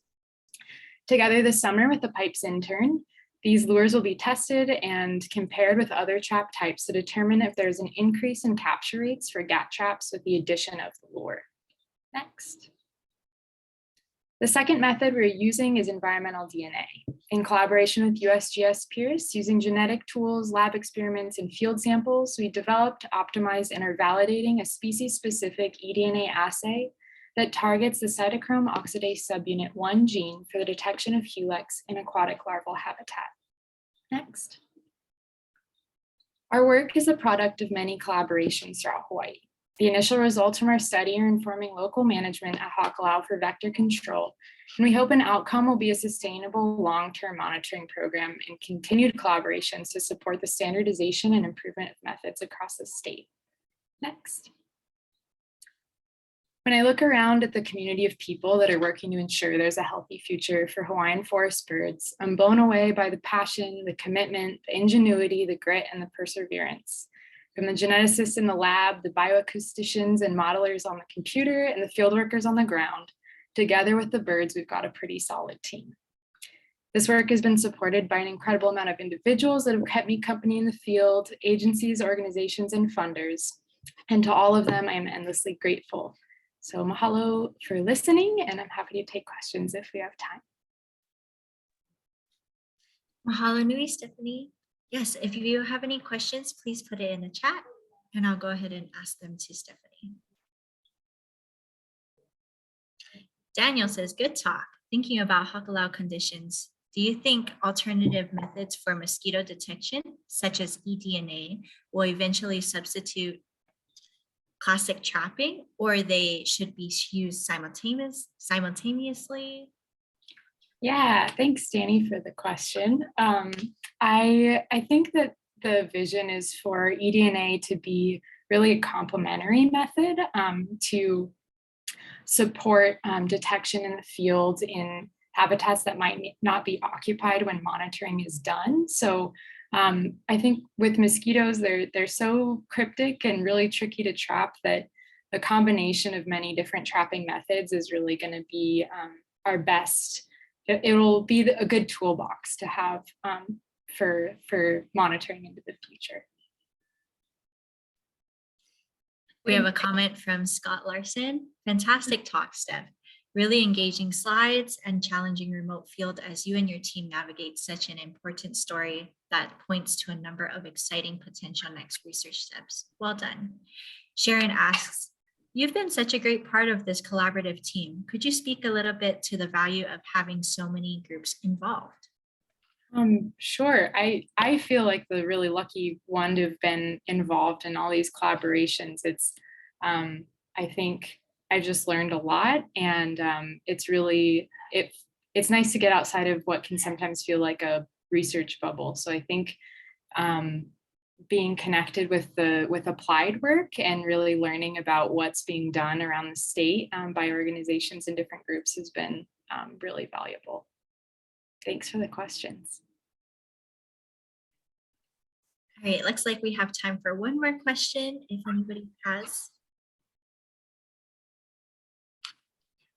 I guess I can add on to that too, that just sharing experiences is really encouraging, I guess, when you're doing something that's pretty tough.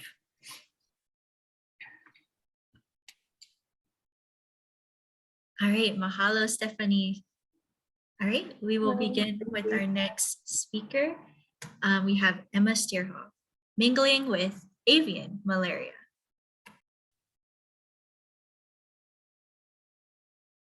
Aloha kako, my name is Emma Stierhoff, and today I'm presenting Mingling with Avian Malaria. We're going to unpack what we know about avian malaria and its impact on native Hawaiian birds. And I'm going to present my study design that aims to reveal the long-term impacts of this disease. Just want to make sure, there we go. Meet Plasmodium relictum, the parasite that causes avian malaria. This deadly parasite has decimated native bird populations in Hawaii since its introduction in the early 20th century. Symptoms include weight loss, anorexia, swelling and discoloration of the liver and spleen, and anemia. Most native Hawaiian birds suffer dramatic mortality from infection with avian malaria, with mortality rates as high as 90% for EEV. There we go. And 63% for apapane. These birds have thus been driven to higher elevations that lack southern house mosquitoes. Southern house mosquitoes are the vector for avian malaria. However, southern house mosquitoes are predicted to move up in elevation due to climate change and associated rising temperatures. This would result in the loss of disease-free high-altitude refugia. Some populations of Hawaii amakihi are not as impacted by acute infection with avian malaria, with mortality rates lower than that of other honey creepers. These populations seem to have evolved greater resistance to avian malaria, allowing them to persist at lower elevations. Survivors of acute infection continue to harbor low levels of chronic infection and develop malarial antibodies that provide immunity to avian malaria. Although immunity may sound great, it does not come without cost. Side effects of chronic infection may include diminished energy stores, higher risk of anemia, and reduced genetic integrity. However, the costs of chronic malaria and free-living amakihi have yet to be determined.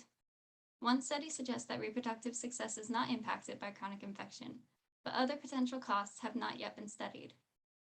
My research aims to identify the physiological and behavioral costs associated with chronic malarial infection in Hawaii amakihi to reveal the long-term impacts of avian malaria beyond acute infection. I predict that if chronic infection causes physiological stress, chronically infected amakihi will have lower hematocrit, higher oxidative damage, lower triglyceride levels, and reduced activity compared to uninfected amakihi. Lower hematocrit indicates damage to red blood cells and can cause anemia. Oxidative damage is tissue damage that results from parasitic infection and the associated immune response. Triglycerides indicate an individual's nutrient levels, and physiological stress can result in sickness behaviors. I'm sampling birds from mid-elevation area in Hawaii Volcanoes National Park near Ainahau Ranch. This area has a malarial infection rate of about 45% among amakihi. Before I go on, it's important to acknowledge that the study will be conducted on Kanaka Maoli land. Avian malaria is a direct result of settler colonialism on the Hawaiian Islands and will not be resolved with the colonialist mentality. Mitigation efforts must be implemented with the knowledge, input, and consent of Kanaka. For this study, amakihi will be caught using mist nets, then banded, weighed, sexed, and aged. In addition, a blood sample will be taken prior to release, and a small quantity of whole blood will be used to quantify infection status via qPCR. For recaptured amakihi, in addition to running qPCR, I will use blood samples to measure hematocrit, oxidative damage, and triglycerides to determine the physiological status of uninfected and chronically infected birds. To assess whether chronically infected amakihi are less active, I will attach radio transmitters to recaptured male amakihi to record movement and activity levels. Movement data will be collected from 3 automated radiotelemetry stations dispersed across the study area, each with a detection radius up to 6 kilometers. Activity will be measured based on changes in signal strength between successive tag detections. I will also conduct visual observations of behaviors to help calibrate and enhance the radiotelemetry data.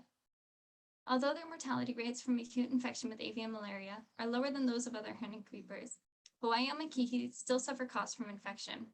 Such costs could make them more vulnerable to other threats. By revealing the effects of chronic infection, my research will inform on the long-term impacts of avian malaria. Presently, it is hypothesized that chronically infected amakihi carry genes for malarial resistance, so methods of facilitating the evolution of these genes in less resilient populations are being considered. However, to predict the effectiveness of these interventions, we first need to understand the competitive ability and fitness of chronically infected birds. If chronic infection does not negatively impact amakihi, They may do okay, even as the threat of avian malaria increases. This information could aid in the protection of other honey creepers as well.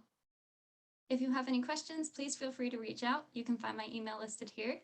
I'd also like to extend a big mahalo to my collaborators, Pat Hart, Christina Paxton, Eben Paxton, and Susan Jarvie, who have helped make this project possible.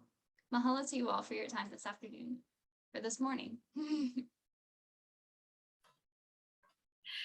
Thank you so much, Emma. All right, we'll open it up for questions. If you have any questions, please put it in the chat.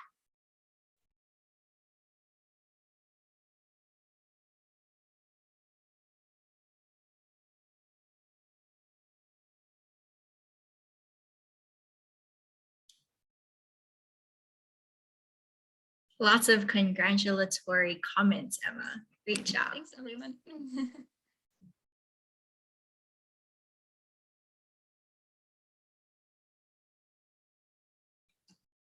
All right, and if you do have any questions for Emma, you do see her email here, so please feel free to email her as well. Mahalo, Emma. Mahalo. Oh, we do have one question before you leave from Noah. How would future transgenic work between Amakihi work? That is a great question. And we don't totally know. There's actually an ongoing study looking at the genes tied to malarial resistance. So we need to figure out if those genes exist, where they are. There's probably more than one gene tied to resistance because it is very complex. So once those genes are identified, there's talk of gene editing, translocation, facilitating the evolution of those genes in various ways. I could do a whole other presentation on that. And it's really interesting work, but there are a lot of unknowns tied to it right now. So stay tuned.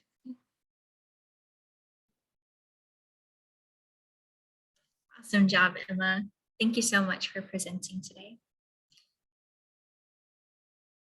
All right, we will take a break. We will be back at 10:45, but before you go, we are having a silent virtual auction. This is going to be held, today is the last day, so please scan the 2 QR codes, or I will also put the links in the chat. The first link is the Padlet or the website that we'll be using for the virtual auction. And then the second is the Google site where you can find the bidding rules and also a little bit about Kaiameaola Club, the TCBES program. And if you have any questions, my email is also on that website.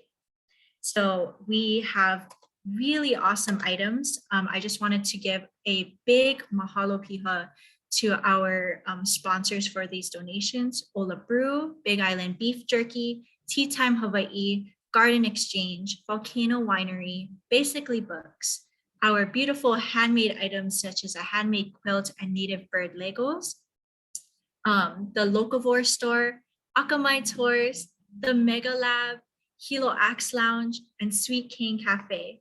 So please go ahead and enter our website, go and do the virtual auction. All of these funds are going to be for our next Kaiameaola Club members that take on our club in the fall. So mahalo nui loa, and we'll see you back at 10:45.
Aloha, everyone.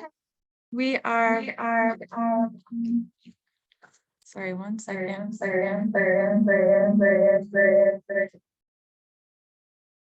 Technical difficulties over here.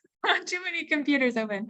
Hello, everyone. We are back from break and are going to wrap up our final 5 presentations for our TCBES Symposium. My name is Jess, and I'll be moderating for this session.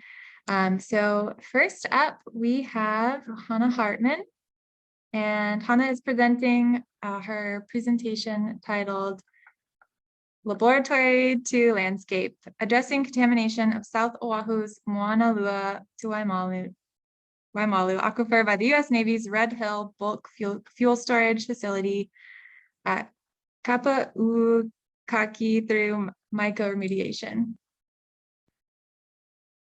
And we'll get you loaded in just a second, Hannah.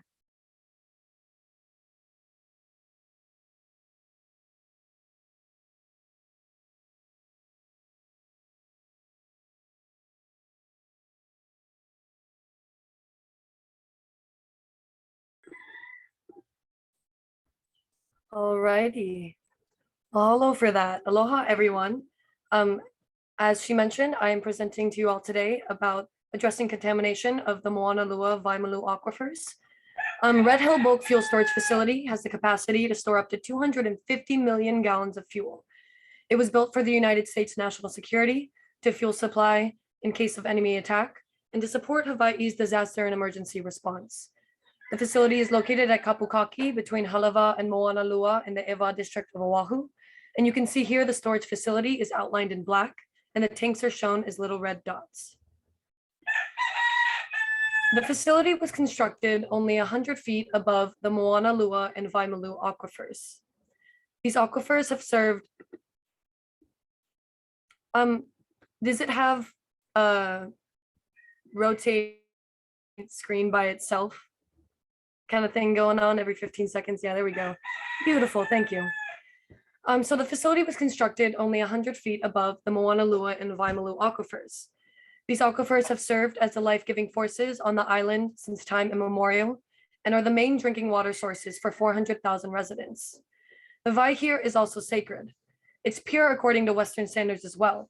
Oʻahu is a geologic and geographic sweet spot for water, scoring a 920 for the Pure Deck score in 2015. And to put that in comparison, Fiji scored 733 that same year. An estimated 19,000 gallons of fuel leaked into a fire suppression drain line in May of 2021, with an additional 14,000 gallons released 6 months later in November of 2021. But it gets worse. The Sierra Club of Hawaii estimated that a total of 180,000 gallons of fuel have leaked since the completion of the facility's construction in 1943. These leaks have resulted in residents experiencing ailments such as vomiting, diarrhea, skin irritation, severe headaches, and burning sensations, only a few days after the Navy released a statement telling the community that the freshwater was safe to bathe in and drink. Collaborative efforts began immediately between agencies and the public. On December 10th, 2021, the same day the Department of Health released a water quality report stating fuel levels were 350 times higher than the safe amount, Kia'i Wai gathered for die-in demonstrations. The Sierra Club of Hawaii has also launched a campaign to not only defuel Red Hill, but decommission the facility permanently. It should be noted that they've been working towards this goal since the first major leak in 2014. However, the Navy solution, which began January 27th of 2022, is the filtering and flushing of up to 5 million gallons of contaminated Wai per day through a granular carbon-activated system directly into Halawa stream. This method of flushing is not sufficient because it's experimental. We do not know the extent of the environmental impacts, and the filters themselves are often associated with a variety of ecological impact concerns, for example, disposing of the spent carbon. Through collaboration with the Sierra Club of Hawaii and others, we are developing an INA-based implementation plan for an alternative solution, mycofiltration. Mycofiltration uses saprophytic or decomposing fungi to facilitate the removal of various petroleum-derived pollutants, toxins, and even bacteria from water. Jet fuel, like the kind leaked at Red Hill, is a petroleum-derived substance made up of hydrocarbon bonds. And for those of us unfamiliar with chemistry jargon, that really just means an organic chemical composed solely of hydrogen and carbon atoms. What's remarkable is that these mushrooms have the ability to break apart and metabolize these hydrocarbon bonds. There's a growing body of literature demonstrating mycofilter success and efficiency, one of which I conducted with MA recipient Riley Sinai Allen in Northern California, pictured here. There's a long way to go to get this bioremediation technology in the ground. More information is needed on the capabilities of native fungi, navigating local and regulatory processes, and a thorough examination of political and cultural context is still required. But with all that being said, I do believe that mycoremediation, or mycofiltration more specifically, is a viable solution to the vi crisis we are currently facing on the island of Oʻahu, as well as having a broad application potential across all the islands of Hawaii. So what can you do? Sign the petition, take the pledge, spread the word, and follow and support grassroots organizations involved in the fight, which I can provide following my presentation. My name is Hannah Hartman. Here's my contact information. Please feel free to reach out if you have any questions or if you would just like to be more involved. Mahalo nui loa to everyone directing their energy and strength into this fight, and let us be the generation that finally shuts down Red Hill once and for all. Mahalo. Mahalo, Hannah. That was wonderful. We've got a few minutes for Q&A. So if anyone has any questions for Hannah or comments, you want to drop them in the chat or in the Q&A box, please send them in.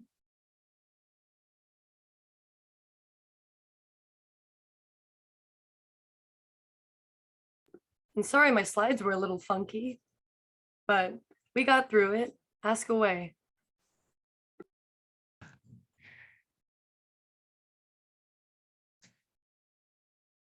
Emma says, go Hannah, such amazing work that you're doing. And even if you don't have any questions right now, we're really spreading the word and coming up with different sustainable and environmentally friendly solutions to remediate the VI and holding the Navy accountable as an occupying power. When mycoremediation happened underground, so I am still putting together where I think these mycofilters could be installed. And initially, I wanted to obviously remediate the aquifers as a whole, but I think it's going to be more realistic to have them in place of those granular carbon activated filters. And instead of pumping them through that, which have just shown not to be as efficient, and mycofilter success has up to 100% remediation of E. coli, which is not a petroleum derived substance, but more, it's a growing body of literature. So I would really like to see them be pumped through these filters instead of those granular carbon activated filters. Awesome. Thanks so much, Hannah. We're going to move on to our next presentation, but if anyone has any further questions, you can reach out to her via her email. Up next, we have McKenna Green, who is going to be sharing about the effects of popular shark TV programs on shark conservation efforts.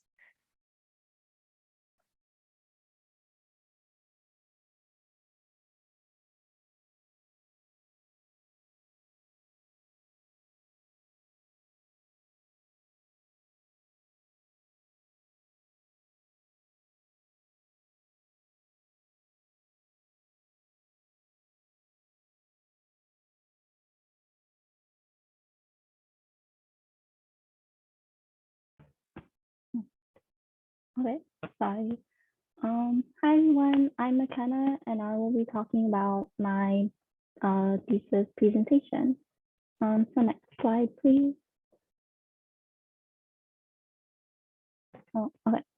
Sharks are an extremely important part of the marine ecosystem, as many serve as a top-down control of the food chain. Despite their importance, there's an overall lack of support for their conservation, and this is potentially due to the media's influence. The media often uses shocking and deliberately scary headlines to depict sharks, which is called fear-mongering. This constant portrayal of sharks as dangerous has long been thought to be impeding shark conservation efforts. And next slide, please. Discovery first aired the episode of Shark Week in 1988, and since then it has generated millions of viewers over its years of airing. The producers of Shark Week came up with the program to promote conservation efforts and correct the misconception about sharks. National Geographic Shark Fest is another TV program centered around sharks, and it first aired with a program called When Sharks Attack in 2013, before officially airing Shark Fest in 2018. Unlike Shark Week, Shark Fest aims to highlight the science and cinematic visuals of sharks. Next slide, please. So both programs are highly anticipated each summer and have garnered high standings on television. However, many of these episodes depict inaccurate science or heavily rely on violent imagery. These programs are backed by seemingly conservation-minded and scientifically based companies, so the portrayal and misrepresentations have the capability to shape public opinions and hinder conservation efforts of sharks. Next slide, please. So my goal with this thesis was to look at these TV programs and how they depict sharks through the titles and descriptions. Have these program titles become more negative over the years? Are these programs negatively portraying sharks? And does the general public see these programs as negatively portraying sharks? Next slide, please. And to answer my questions, I first obtained the titles and descriptions from various online sources before scoring them into positive and negative, which I'll go into a little later. Additionally, a survey was sent out to the members of the UH system to gain some information on the general public, and all the protocols for the survey were followed. And next slide, please. And to get into a little more into how I scored, words were scored on a high to low scale of positive and negative. A high negative indicates a shark would harm you, while a low negative is just to elicit negative feelings. And then a high positive indicates the need for conservation, while a low positive just elicits these positive feelings. And there's another way to score words in the English dictionary using the effective norms for English words. However, the method did not apply to the titles, as many of these words did not appear in the list or were taken out of context. And next slide, please.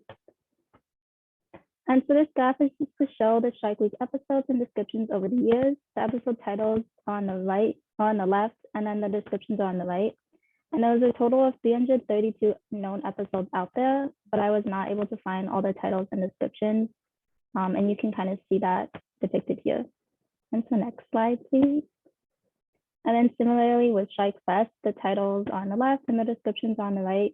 But I was able to find all 83 titles and descriptions from Shark Fest. And next slide. And so on this graph, you can see I tested the two programs' average title scores against each other. Shark Week is on the left and Shark Fest is on the right. And you can see that Shark Fest was statistically more negative than Shark Week. And next slide.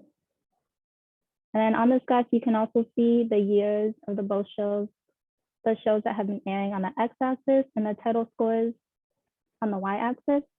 And you can see that there's a significant correlation of as the years increase, the title scores will decrease. Next slide. And then I next compared Shark Week's title scores to their descriptions to determine if the titles were an accurate representation of the episode itself, or whether the titles were negative, possibly to attract viewers. And you can see the descriptions on the left and the titles on the right, along with the scores on the right y-axis. And as you can see, the titles and descriptions scores did not differ, or that the titles were a pretty good representation of the descriptions. And next slide. For Shark Fest, however, the scores did differ significantly. Descriptions were seen to be more negative. However, this could be due to the fact that there are more words in descriptions. And next slide. And just to get into a little bit of my survey data, I don't have time to show everything. However, I'd like to highlight some key information. So participants were asked to score their knowledge about sharks, as well as how positive or negative their attitudes were towards sharks. And you can see on the x-axis, the scores for the knowledge, and on the y-axis, the scores for the attitudes towards sharks. And you can see that there's a slight positive correlation between the respondents' knowledge and attitudes towards sharks. And next slide, please. And then, so participants were also asked to score different titles and how positive or negative they perceive these titles. And I tested their scores, which are on the right, to my own scores, which are on the left, of the same titles, and found that overall the scores were significantly different. And I highlighted in red some results I found to be pretty interesting. I scored these titles as positive. However, the survey respondents scored them as slightly negative, although these titles don't necessarily portray these sharks as negative. And then in reference there in black, the titles we saw as significant or very negative. And then next slide. And so as I was scoring these titles, I realized titles may have different connotations of people of different ages. Younger respondents may not know a title is a play on another movie or TV show, and they could perceive it as negative, while older respondents may understand that it is a play on words and can possibly score it more positive. And celebrities are also often used in these titles or episodes, and they could have a different connotation depending on the age of the viewer, and which could influence the perception on these titles. And next slide, please. And so overall, this study found that regardless of the viewer's knowledge and attitudes towards sharks, these shows are portraying the animals as dangerous, fearsome, and overall negative. And there have been other studies looking at public's attitudes and knowledge of other dangerous, quote unquote, dangerous animals. And they saw that even with a negative perception of these animals, having an understanding of these animals' importance and overall a higher knowledge about such animals can actually increase the support for the conservation. And this can be particularly important as it shows that increasing the awareness and knowledge of certain animals might lead to the push for better conservation efforts of these animals. And then next slide, please.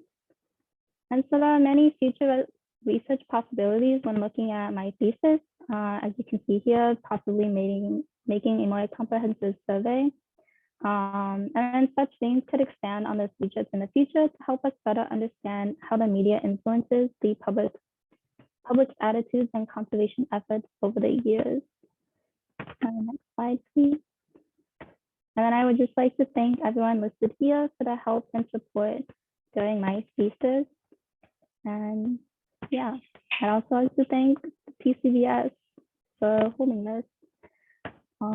Yeah, any questions?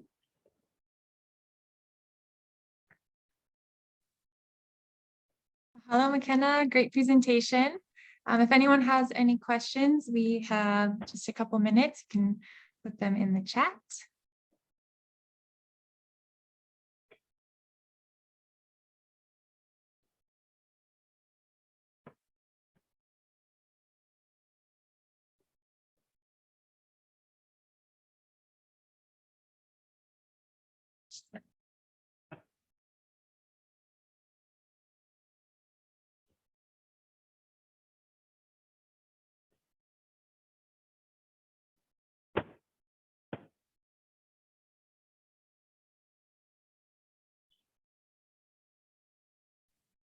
All right, McKenna, we have one. Was this more from the perspective of US media or international?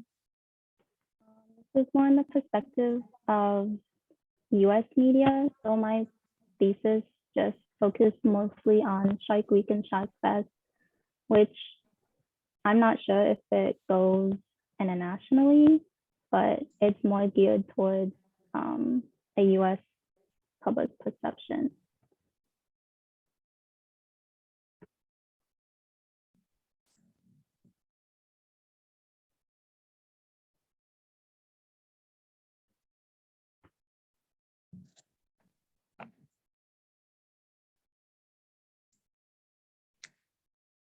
All righty, thanks so much, McKenna. If anyone else has a question for her, her email address is right here. We are going to be moving on to our next presenter. And our next presenter is Mini Keliihoomalu-Holz. And Mini will be presenting Ka Mo'olelo o Ka Ulu-lā'au-olohiʻo ma Puna, Hawaii, the story of agroforestry in Puna, Hawaii. Mini, when you're ready, feel free to take it away. Thank you, Jessica.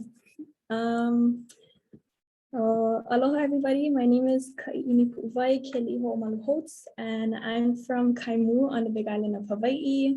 Most people know me as Minnie, but I'm currently an undergraduate studying environmental studies at Chaminade University of Honolulu. And the title for my presentation is Kamo'olelo o ka Ulu-lā'au-olohiʻo ma Puna, Hawaii, which translates to the story of agroforestry in Puna, Hawaii. Next slide. So first, I would like to mahalo the TCBES program and the PIPES Ohana, Sharon, Mina, Devin, and Noelani. PIPES is a Pacific internship program for exploring science, which helped to make this presentation possible for me. Super excited to participate in PIPES and especially to be paired with the study site of Kalapananui, as it is my home and along the coast where I grew up. Next slide. So as you can see from the map layer of pre-colonial agriculture put together by Natalie Kuroshima and her team, agriculture on Hawaii Island has previously been modeled to include large-scale dryland agriculture marked in orange and small pockets of lo'i, or kalo agriculture, and colluvial agriculture marked in blue and pink.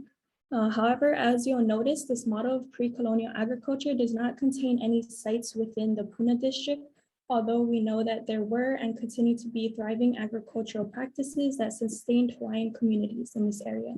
So we take a closer look at this in the Puna district and decided to conduct an ethnohistoric reconstruction of agriculture and particularly agroforestry within the wider Kalapana region, marked here on this map, highlighted in green. This coastline is important as one of only a few Hawaiian communities that survived on the land into the 20th century, due to its history of lava events developing land too poor for plantations or development.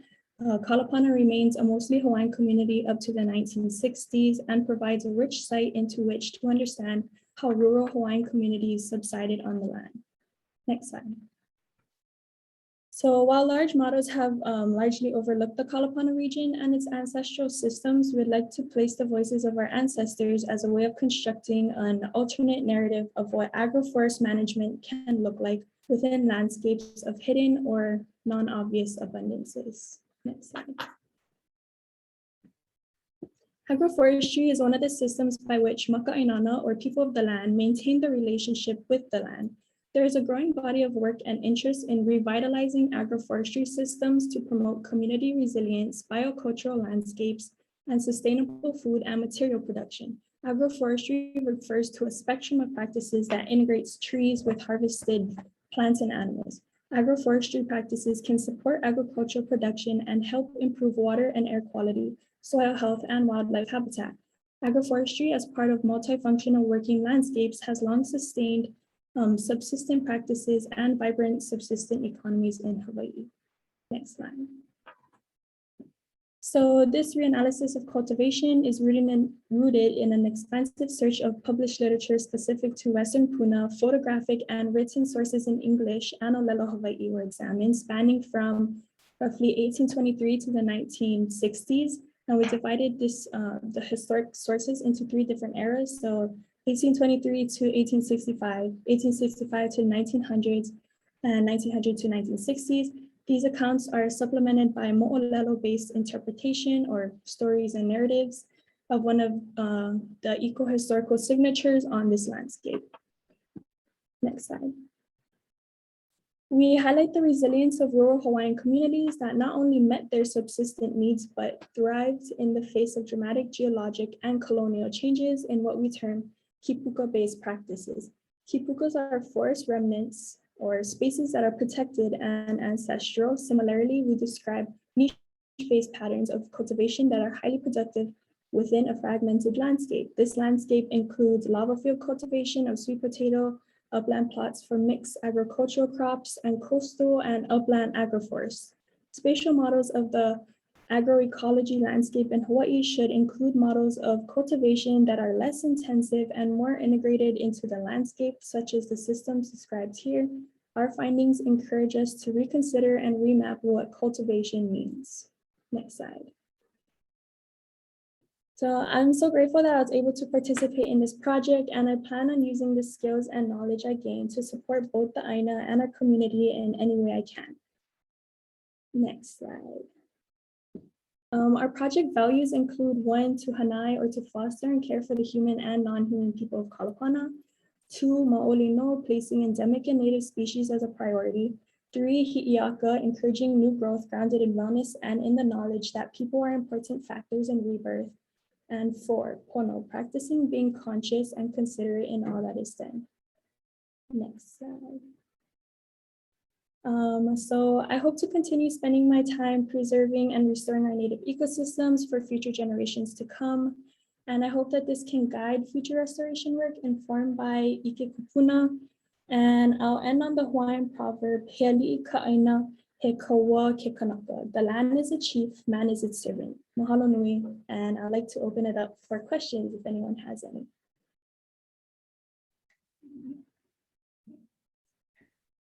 Mahalo, Mini. Great presentation. If anyone has any questions, feel free to put them in the chat. We have 2 minutes. Sorry, that was a little fast. No, it's great. Perfect timing.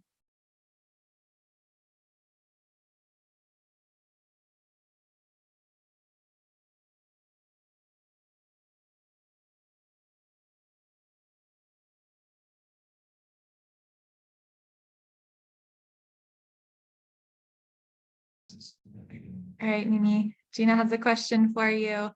How did this work change your perspective of the Kalapana area coming in as a resident? Good question, Gina. So like I mentioned, I'm from Kaimu or the Kalapana area, and when I'd usually look up to my papa, like for stories and stuff, like he passed away when I was little. So this has really brought me into like the perspective of what's out there on our coast, like the plants, the animals, the limus, and it's just really opened my mind to what can be done in the future.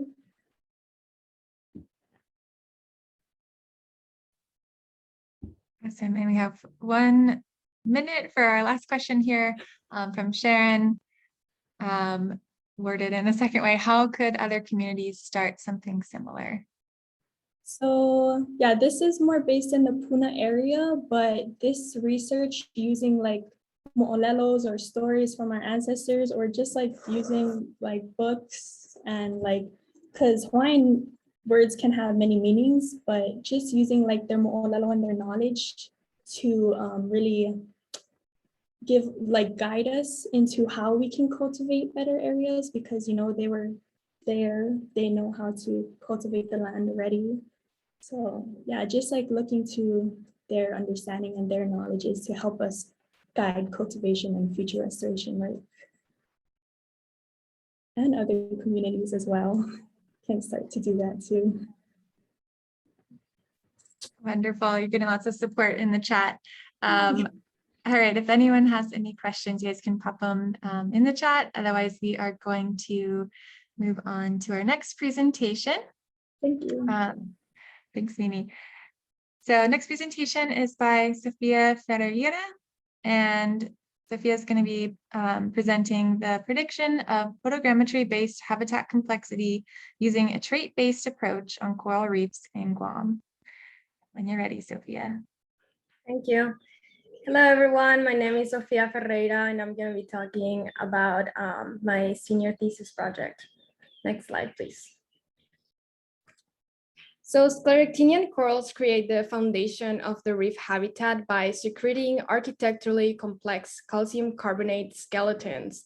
Higher complexity in reef has been linked to increased biodiversity, reef resilience, and coastal protection. However, due to the ongoing environmental stressors, we are already seeing substantial losses of structural complexity worldwide, highlighting the importance of understanding the dynamics of complexity in reefs. Next slide. So although we know that corals contribute to complexity, the contribution of specific physical traits to habitat complexity has yet to be accurately measured. Previous studies have been limited to measuring species composition or percent coral cover. However, these traditional metrics fail to capture the high plasticity of hard corals.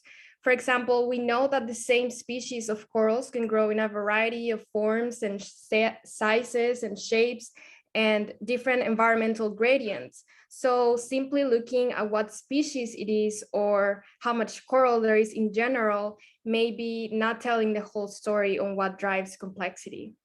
Next slide, please.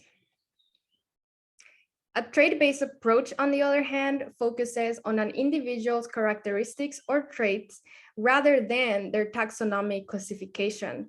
And so quantifying the coral traits can provide new insights into how the different morphologies can affect habitat complexity. Next slide.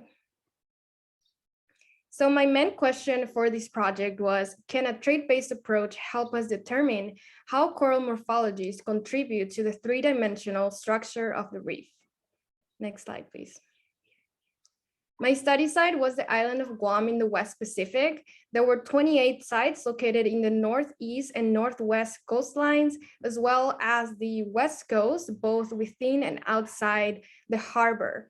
Guam's reefs are extremely diverse, with approximately 377 species of hard corals, making Guam an ideal location for these studies, as it can exhibit a variety of different morphologies that we don't have here in Hawaii, for example. Next slide. So the specific coral colony traits that I focused on were coral genera, coral morphology, and colony size. I also included site traits of wave exposure and habitat or underlying substrate type, because corals can also exhibit high levels of phenotypic plasticity. Lastly, I also accounted for the traditional taxonomy-based metrics of coral abundance, genus richness, and diversity, mainly for comparison. Next slide, please. So at each site, divers mapped multiple 2x2 meter subplots at different depths using structure from motion photogrammetry technique. And these techniques allows us to build high resolution 3D reconstructions of the reef habitat, allowing for the precise quantification of the coral community composition, the coral traits, and the 3D structural complexity. Next slide, please.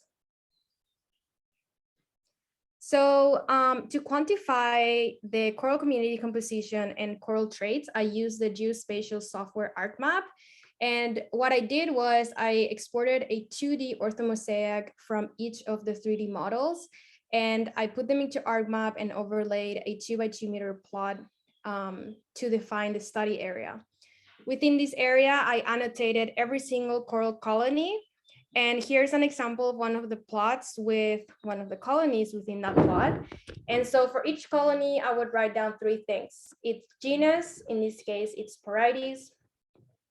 Its morphology, here it's mounding.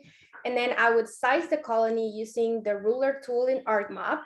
I would size it in centimeters and then assign a class category. So here would be medium. Next slide, please. So in this way, I annotated 208 4-meter squared plots, resulting in 12,897 individual coral colonies surveyed, from which I observed 32 coral genera, 11 coral morphologies, and the 4 size categories. Next slide, please. So from the 3D models, I also extracted a digital elevation model, or DEM, which contains continuous elevation values in that topographic surface. I extracted a DEM for each of the 208 plots, from which I ran a series of codes in RStudio that allowed me to calculate the specific metrics that encompass overall complexity. So those metrics were surface complexity, planform curvature, profile curvature, slope, and vector ruggedness measure, or VRM. Next slide, please. So here we're looking at an RDA, or redundancy analysis test, which is essentially an extension of multiple linear regression by modeling the relationships of an exploratory matrix, which in this case are the coral traits, and we can see them on the black vectors, with the response matrix, which are the 3D complexity metrics, which are in the red vectors. And what's nice about RDA is that it lets us to easily display patterns within a multivariate data set. So next slide, please. So some of those patterns, if we look on the left side of the plot, we can see the black vectors of the size large and extra large, along with the morphologies of laminar, columnar, and laminar columnar, which are going on the same direction of the red vectors of surface complexity, slope, and VRM. So this is telling us that larger colonies that have a laminar columnar morphology have a positive relationship to surface complexity, VRM, and slope.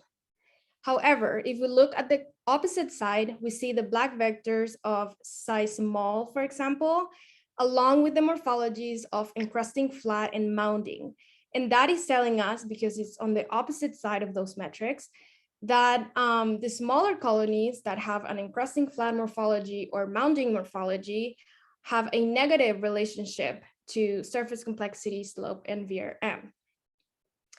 Lastly, if we look up top, we can see that medium colonies with a branching morphology have a positive relationship to profile and planform curvature. Next slide, please. So now we're looking at a multiple linear regression for VRM. And despite the high diversity in Guam's reefs, I found that coral abundance, genus richness, and genus diversity were all negatively related to VRM and other complexity metrics. And going farther into this relationship, I also found that the same sites that had the highest complexity values were also the exact same sites that had the lowest genus diversity of all. And so this pattern here is just further supporting the conclusion that in Guam, it is the monotypic reefs with few colonies, but large colonies of one or few genera that are driving structural complexity in Guam. Next slide, please. So lastly, the environmental traits also influence habitat complexity. On the left, we have surface complexity by wave exposure levels, showing that the sites with lower wave energy exposure show the highest surface complexity. And on the right, we can see surface complexity by habitat type, showing that the sites with an underlying substrate of rocks and boulders was more complex than aggregate reefs or reefs with an underlying pavement, which makes sense because the rocks and boulders are already complex on its own. Next slide, please. So in conclusion, I was able to identify the specific traits that disproportionately contribute to habitat complexity in Guam. I found that the reefs dominated by larger colonies with a laminar columnar morphology resulted in higher complexity, as well as sites with low wave exposure and an already complex underlying substrate.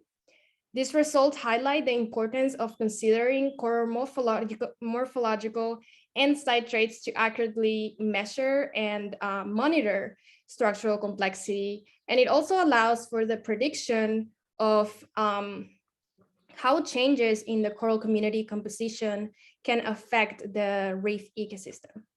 Next slide, please.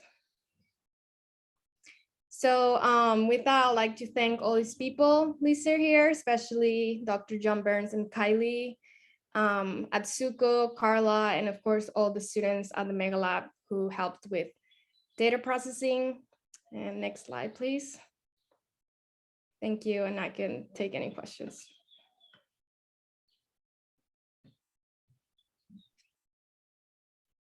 Great work, Sophia. If anyone has any questions, can put them in the chat. And while we're waiting, I'm just curious, how long does it take to annotate almost 13,000 coral colonies? Like 7 months. Long time. Like nonstop. Yeah, wow. It's impressive. Yeah. Did you do them all yourself or did you have some help in the lab? Yeah, I had some help of the students, yeah. That's good. Okay. All right, we do have one question. Awesome presentation. Often structural complexity is linked to reef fish diversity. Have you read or seen anything about these fish communities on the reefs that you're studying? Not on these reefs specifically. I wanted to incorporate fish actually in my study, but I couldn't on this one. But it is a really important point of discussion, right? Because there's multiple studies showing how there's a lot more fish in higher complexity reefs. But then there's also studies showing that coral diversity, it's, you know, positively related to fish. So in Guam, it'd be interesting to see if, like, although the reefs that are most complex are like very, you know, low diversity, if the fish prefer like higher complexity or high diversity. So, yeah. Interesting. All right. So thank you so much, Sophia. If anyone has any other questions, her email is there, or you can pop it in the chat. We are going to stop sharing screen, and Alex, go ahead and share your screen when you're ready.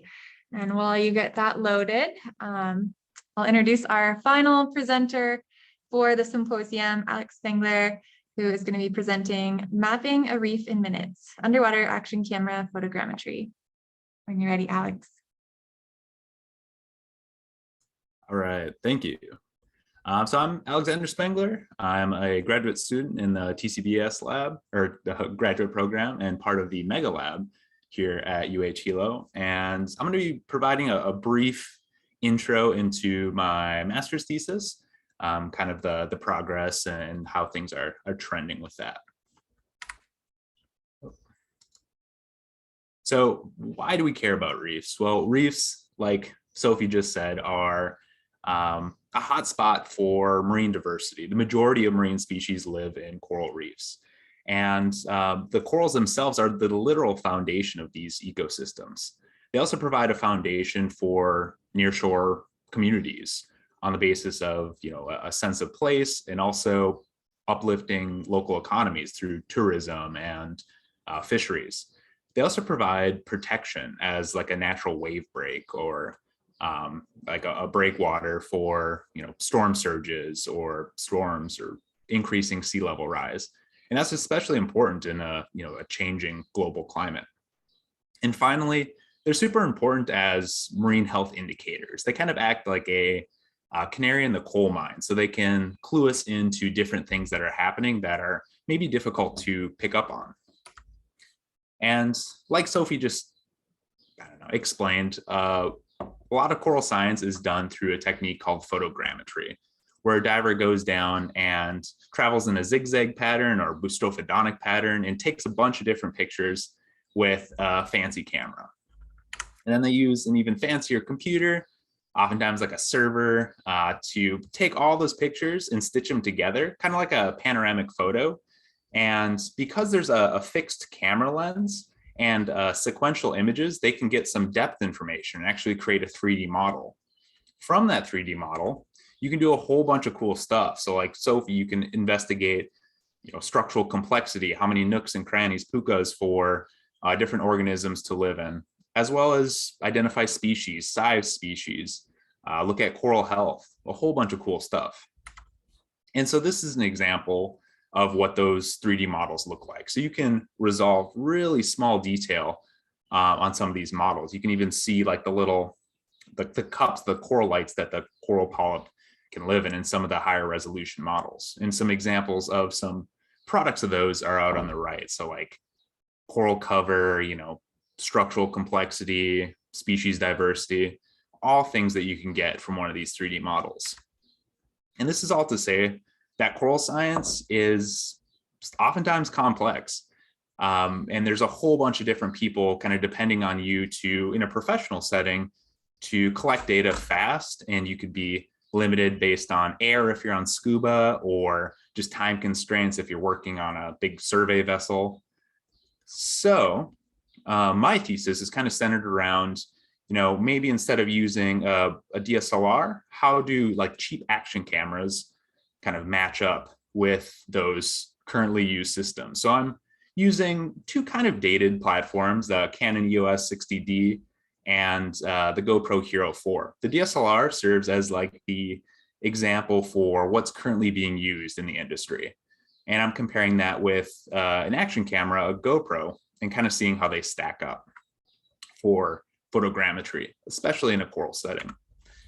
So coral collection or data collection with the GoPro is a little bit quicker because you're just taking video. instead of clicking a shutter with a DSLR. It's also quicker to process, to kind of send those images through the fancy software to make the 3D models, because they're a little bit smaller images. They're still 4K images, but there's an additional processing time because for this project, I'm taking video from the GoPros and splitting it into individual pictures. So there's a little bit of added time with that.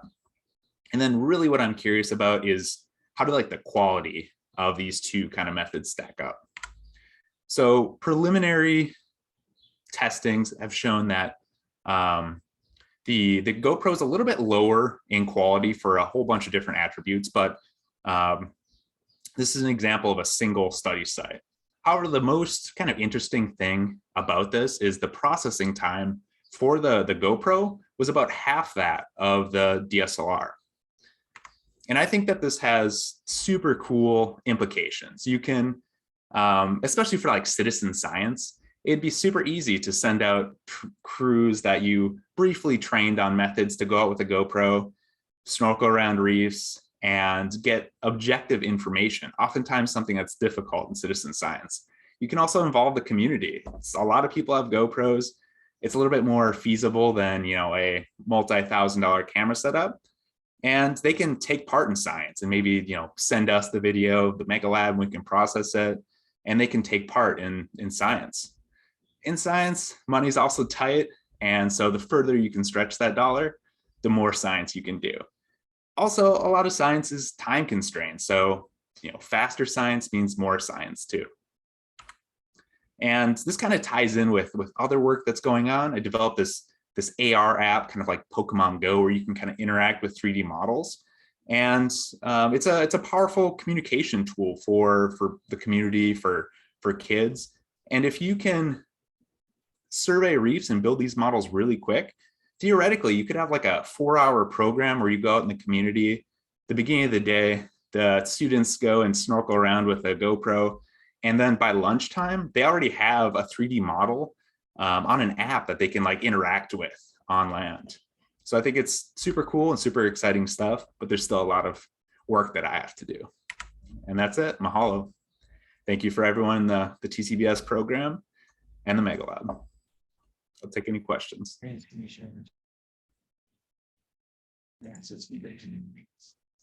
so much, Alex, for your presentation and for finishing us off strong in the final. Oh, I realize you can't see me. There we go.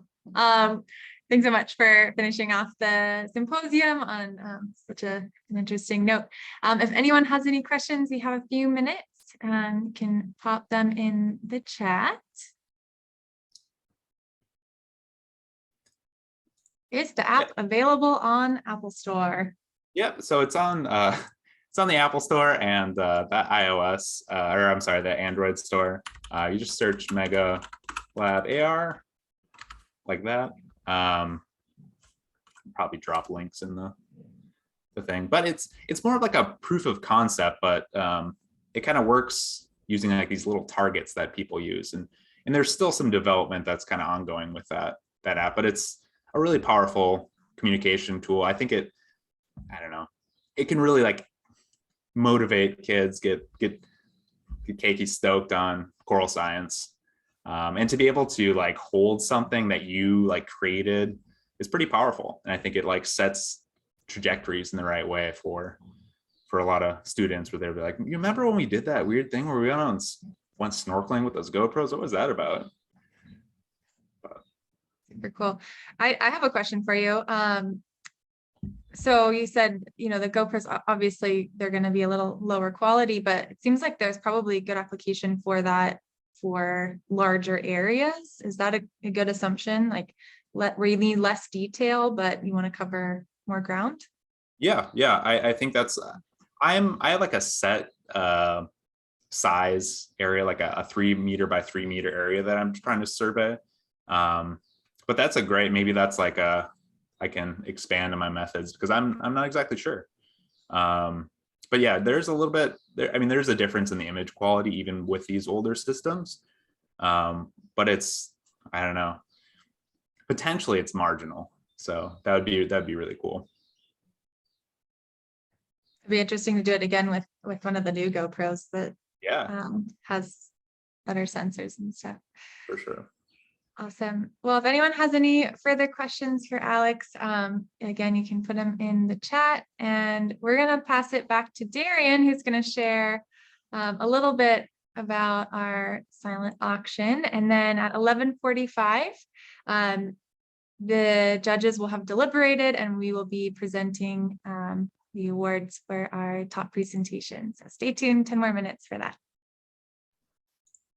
Mahalo, Jess, and great job, Alex. Great job to everyone that just presented. And so this is your little commercial break, but I just wanted to show you our virtual website. I know I passed on some links in the beginning of our presentations, but this is our Kaiameaola Club virtual auction site. And so we have some awesome things from Ola Brew, Big Island Beef Jerky, Tea Time Hawaii, Garden Exchange, Volcano Winery, basically books, lots of bundle deals, a handmade quilt and native bird Legos. How awesome. And we have the Locavore store, some gift certificates to shop around, Akamai tours, the Mega Lab and their awesome shirts, and Hilo Axe Lounge, and lastly, Sweet Cane Cafe. So please go and check out our virtual auction site. I put the links in the chat. And also, if you wanted to see where else you could find it, let me just close out.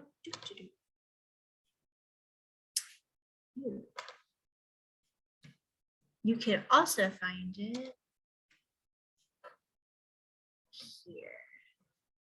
So if you go onto the TCBES website, we have our annual symposium, and right under here, oh, where did it go? Oh, right here, we have our bidding for 2022 silent auction. You can click on that and it takes you straight there. And if you would like to learn about the bidding rules and a little bit about Kaiameaola Club, we have our link here that'll take you to our Google website, and you could access the silent auction here, the rules for bidding, previewing the items, and just a little bit more about Kaiameaola Club. Now, just some other general announcements. So if you liked what you've seen the past 2 days on Zoom, there are physical posters posted in the library across the computer lab, and this will be held from April 25th until May 6th. And we are also doing a Kaiameaola Club huaka'i to Kumuola to go and help and work on the fish, go and work at the fish ponds. And so if you're interested, you are still able to sign up. And we are doing that from 12 p.m. until 4:30 p.m. And that is all for our general announcements. And mahalo nui loa.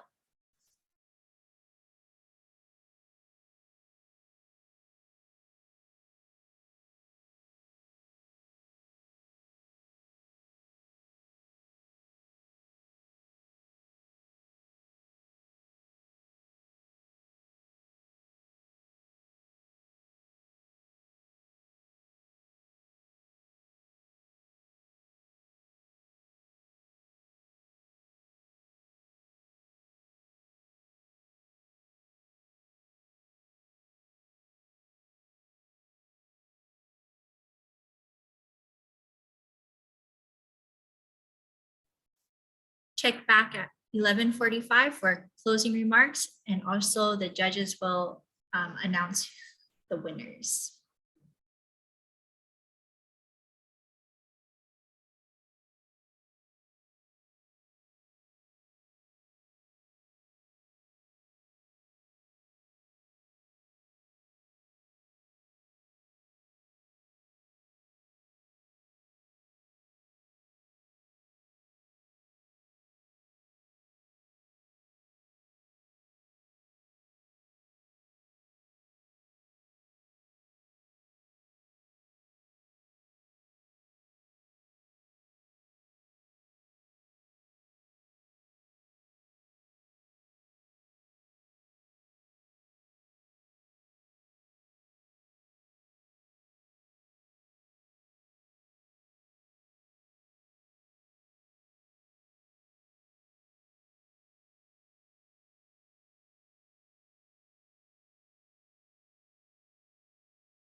All right. Wow, guys.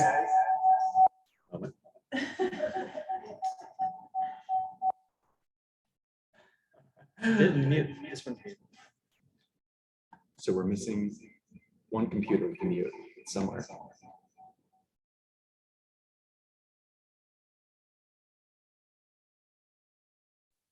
Let's try again.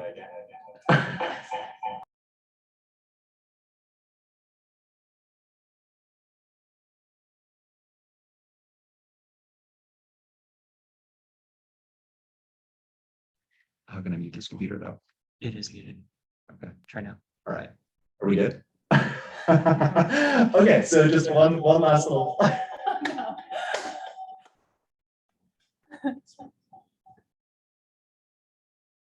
Just use that one.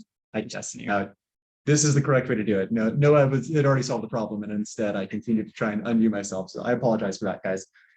Okay, so that was two very wonderful, if sometimes seemingly a little bit long days for the people that were a part of putting this together. But we were so happy to be here and really grateful that you could all join us for this TCBES symposium. So we're going to wrap up by awarding a few prizes, or I suppose announcing our prizes to our winners for the presentations as well as for the posters today. And then, yeah, we're going to let everybody go, and I'll also talk a little bit about our workday for those of you who are on Big Island. And yeah, we're really excited to finally wrap this thing up. And so for our winners, let me go ahead and get my list. So we're going to do the 10 minutes presentations first, and then we'll do the 5. So winners for the 10-minute presentations are Stephanie Mladinich. Yes, she absolutely killed it. I think we can all agree. So the first place winner is going to get a $50 gift certificate to Basically Books, as well as a choice of TCBES new shirts that we just printed, or a mug. So I'm going to show both of these off. So this is the new shirt. The design is courtesy of Avian, who did such an amazing job. I don't know if that's a little, yeah, you can kind of see it close enough. So you can either pick a shirt or the mug, which was done by our own Amber Lee, and also looks lovely. You can see it there. It's not quite perfect, but it is what it is. So just take my word for it. It looks fantastic. And so for our second place winner, they are going to receive a $25 gift certificate to Basically Books, and again, their choice of a shirt or a mug. So second place for the 10 minutes is going to Daria Moroka. Again, fantastic presentation. And then our third place is going to go to Sofia Ferreira with her presentation on 3D photogrammetry and coral reefs that we just saw, which was so excellent too. Also, hats off. Remember that Sofia is an undergrad and doing really impressive work. So third place winners will get, again, their choice of a mug and a shirt, and they're going to get a $15 gift certificate to Basically Books. So it'll be the same prize structure for the 5-minute presentations as well. So let's go ahead and get to those. So for the 5-minute presentations, our first place winner was Noah, and with his presentation, Birdsong on Shuffle. It was so awesome. It was also extra impressive because in real time, his slides are supposed to move forward every 15 seconds. And let's just say that they didn't move forward every 15 seconds, and he adapted beautifully. So hats off, Noah. Second place is going to go to Lily Gavigan. Again, super excellent presentation. This is another undergrad that's doing really impressive work here. And yeah, congratulations. And the third place is going to go to Emma Stierhoff, who also, despite our technical difficulties, did a really excellent job with her presentation on avian malaria and birds here in Hawaii. All right, guys. So with that, I just want to give a huge mahalo again to all the people who were, boosters, I almost forgot, thank you. This is why we have a team here with us. So for the posters, we had some really awesome submissions. We only had a handful though, so we're going to have just one grand prize, and it's going to be the same as the first prize for the 5 and 10 minute talks. So it's going to be a $50 gift certificate to basically books and a choice of a mug or a shirt. And we decided to go with Akara's. It was really beautifully presented, and once more an undergrad who's just doing really awesome work here. And it's super impressive to just see the full spectrum of the community here, from everybody who's, you know, in maybe their sophomore, junior year and doing this incredible research, all the way up to PhD students that are associated or affiliated with the university. So congratulations to all of our winners. Thank you so much for taking the time to present and show your hard work and present your science for us here today and yesterday, I suppose. And yeah, I don't want to keep anybody any longer. So I will close by just saying I want to give my most heartfelt thanks and a big mahalo to everybody who has contributed to this symposium. That goes for our community here at Hilo, for the Aloha Nua Committee, for all of their hard work and their diligent work putting together the Earth Month this month, and all of my professors, mentors, peers, everybody who's been engaged in this. And again, especially to the Kaiameaola Club, several of which are sitting here in the room with me right now. And again, just there is no way this would have been possible without their incredibly hard work and diligent pursuit of today. So thank you all. For those of you who are going to join us for the Kumaʻola Workday, we're going to break until 1 p.m. So go ahead and get yourself some lunch. Be sure to wear some clothes that you don't mind getting dirty and wet. I think we're probably going to get some rain. And for those of you that can't make that but are still on Big Island, we do have an informal pauhana that's going to be at Carl Smith Beach Park. So we'd love to see you there at around 4:30 this afternoon. Again, big mahalo to everybody, and have a great rest of your day. Thank you.